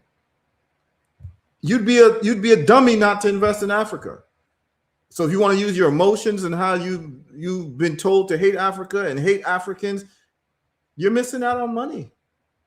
That's just what it is. And we're going to win without you. That's the beautiful thing. This is the beautiful thing, Red Pill. We're going to win without the naysayers. This happened with Bitcoin. In 2011, I don't know if you remember this, Phil. Because I know we've been Facebook friends for a long time. But from like 2011 to 2015, I was posting almost like every week about buying Bitcoin. I was telling people, buy Bitcoin. And we had the naysayers. We had the people saying, oh, it's a Ponzi scheme and this and that and blah, blah, blah. And look at where we're at now. And those of us who bought Bitcoin during those times when Bitcoin was under 100, under 1,000, under 20,000, we're laughing at the beach. And so there's a new opportunity with AI. Brother Red Pill is showing you how to work AI from a fundamental perspective of using it for your business, using it for, and just understanding technology. I'm telling you how to invest in AI. We've combined forces. Right. And I suspect the same people that were on the sidelines talking about cryptocurrency and everything, like NFTs and everything, is the same group of people with no motion that are talking about AI. Yeah, exactly. I think it's the same it's the same persons. Like it doesn't change. Those are the pessimists. And it's cool. It's cool and everything, but it's dangerous at the same time as well. It's very dangerous. It's very dangerous. But guess what, Brother Red Pill? We're gonna win without them. We're gonna win without them. That's just what it is. See, this brother just said, and this is the difference between what I call static knowledge and kinetic knowledge, because what we're doing here is kinetic knowledge. He says, this brother says, I learned about rising economies in economic class in 2019. I just didn't know of any methods to invest in Africa. So thank you, Heru and Red Pill, for spreading the knowledge. See, what he's saying is he had the knowledge that Africa had rising economies. He just didn't know what to do with the knowledge because they didn't go a step further and say, here's how you benefit and capitalize off that knowledge. Go to mystocks.africa and buy African stocks. So there's a difference between knowing it and actually knowing how to employ the knowledge. And that's why I always talk about kinetic knowledge. It is not enough to know that Africa has the fastest rising economies out of the 8 out of the 10. What do you do with that knowledge? Do you just talk about it and brag about it and say, oh, I know this information? Because that's what we do in our communities, right? Oh, I'm smarter than you because I know this information. But what are the steps where you can benefit off the information where it becomes kinetic knowledge? And that's what we're doing in this show. And this, the brother's thanking us for showing him how to take the knowledge that he already knew to benefit off of it. And that's what we're here to do. So salute to you as well, TB307. Stagnators are dangerous. Absolutely. This is what we're going to go through some of the comments and we're going to sign off.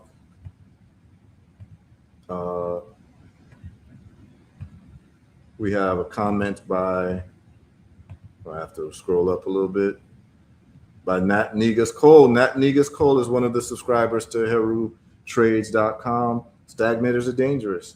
And this brother's on it because he even sends me tips sometimes. You know, he's a subscriber of mine. He's like, yo, Heru, look at this.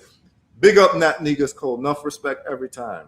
Enough love, enough respect. This is somebody who's into kinetic knowledge as well. He's moving and shaking. Hanaka Maru, just knowing this brother Heru is a win. Yeah, just knowing it is a win.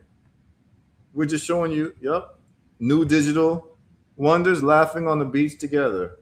That's real. Okay. Someone says, what do you think about BlackBerry stock? I don't know. I'd have to look at it. I'd like to look at their chart. I'd have to read some more about it, but I would look at their chart to see what's going on, and maybe next week. So what we can do next week is this, because, you know, I can't be on all day. I literally got mango trees to plant. Check this out. Next week, anyone who got a question about stocks or anything, Forex, and what I think about different things, next week is your week. You can call in and we will analyze the charts together, and I'll show you how I analyze the charts, okay? So next week we can go and look at BlackBerry or any of these other things. It says, what is the international number? Is 1 for America. Is +1, okay? Yes, the 1 before the area code, +1. So Zas Bam, I know why you're asking that question. You're registering for MyStocks.Africa when they ask you your phone number. So Zas Bam 333, he or she saw the numbers and they're getting on it. So I love to see this, man. I love to see people. Whoever saw that 30-cent stock and didn't go immediately to go sign up and drop $300 or $30 or $3. Yeah. I don't know what else to say. Yeah. Like, You heard the brother. You heard the brother Tyrese. What did Tyrese say? What more do you want from me? Like, let's go. Yes. Let's effing go. Yes. Because sometimes it's so simple that a person would be like, nah, it can't be. Yes, it can. Yeah. Everything don't gotta be a super duper struggle. Everything don't have to be jumping through hoops. Earlier today, Brother Anthony, and y'all know about Brother Anthony's integrity. He just not gonna be saying something to say it. This man is a lawyer. He's you know what I mean? He showed you that he prompted a system off of one prompt. He's living proof. He didn't say, yo, Brother Red, I had to take 20 classes. I had to hire some people. I was up all night. No, he built out an entire solution-based system for what he already is doing. That's saving him $36,000 a month. Saving him what? $36,000 a month. $36,000 a month. I mean, come on, fam. Y'all already know. This is it is what it is. We just gonna keep bringing more and more until we finally show improve, because it's already being shown improve. But I understand the naysaying mentality, but don't block your blessings, y'all. Do not block. Jump off the porch and let's get to it. I want to say thank you. This has been a monumental show, ladies and gentlemen. Later on, we will be in class 8 p.m. Eastern on Zoom only for Get Built. Look forward to seeing you. Peace, love, and light. Peace, y'all. Bless up.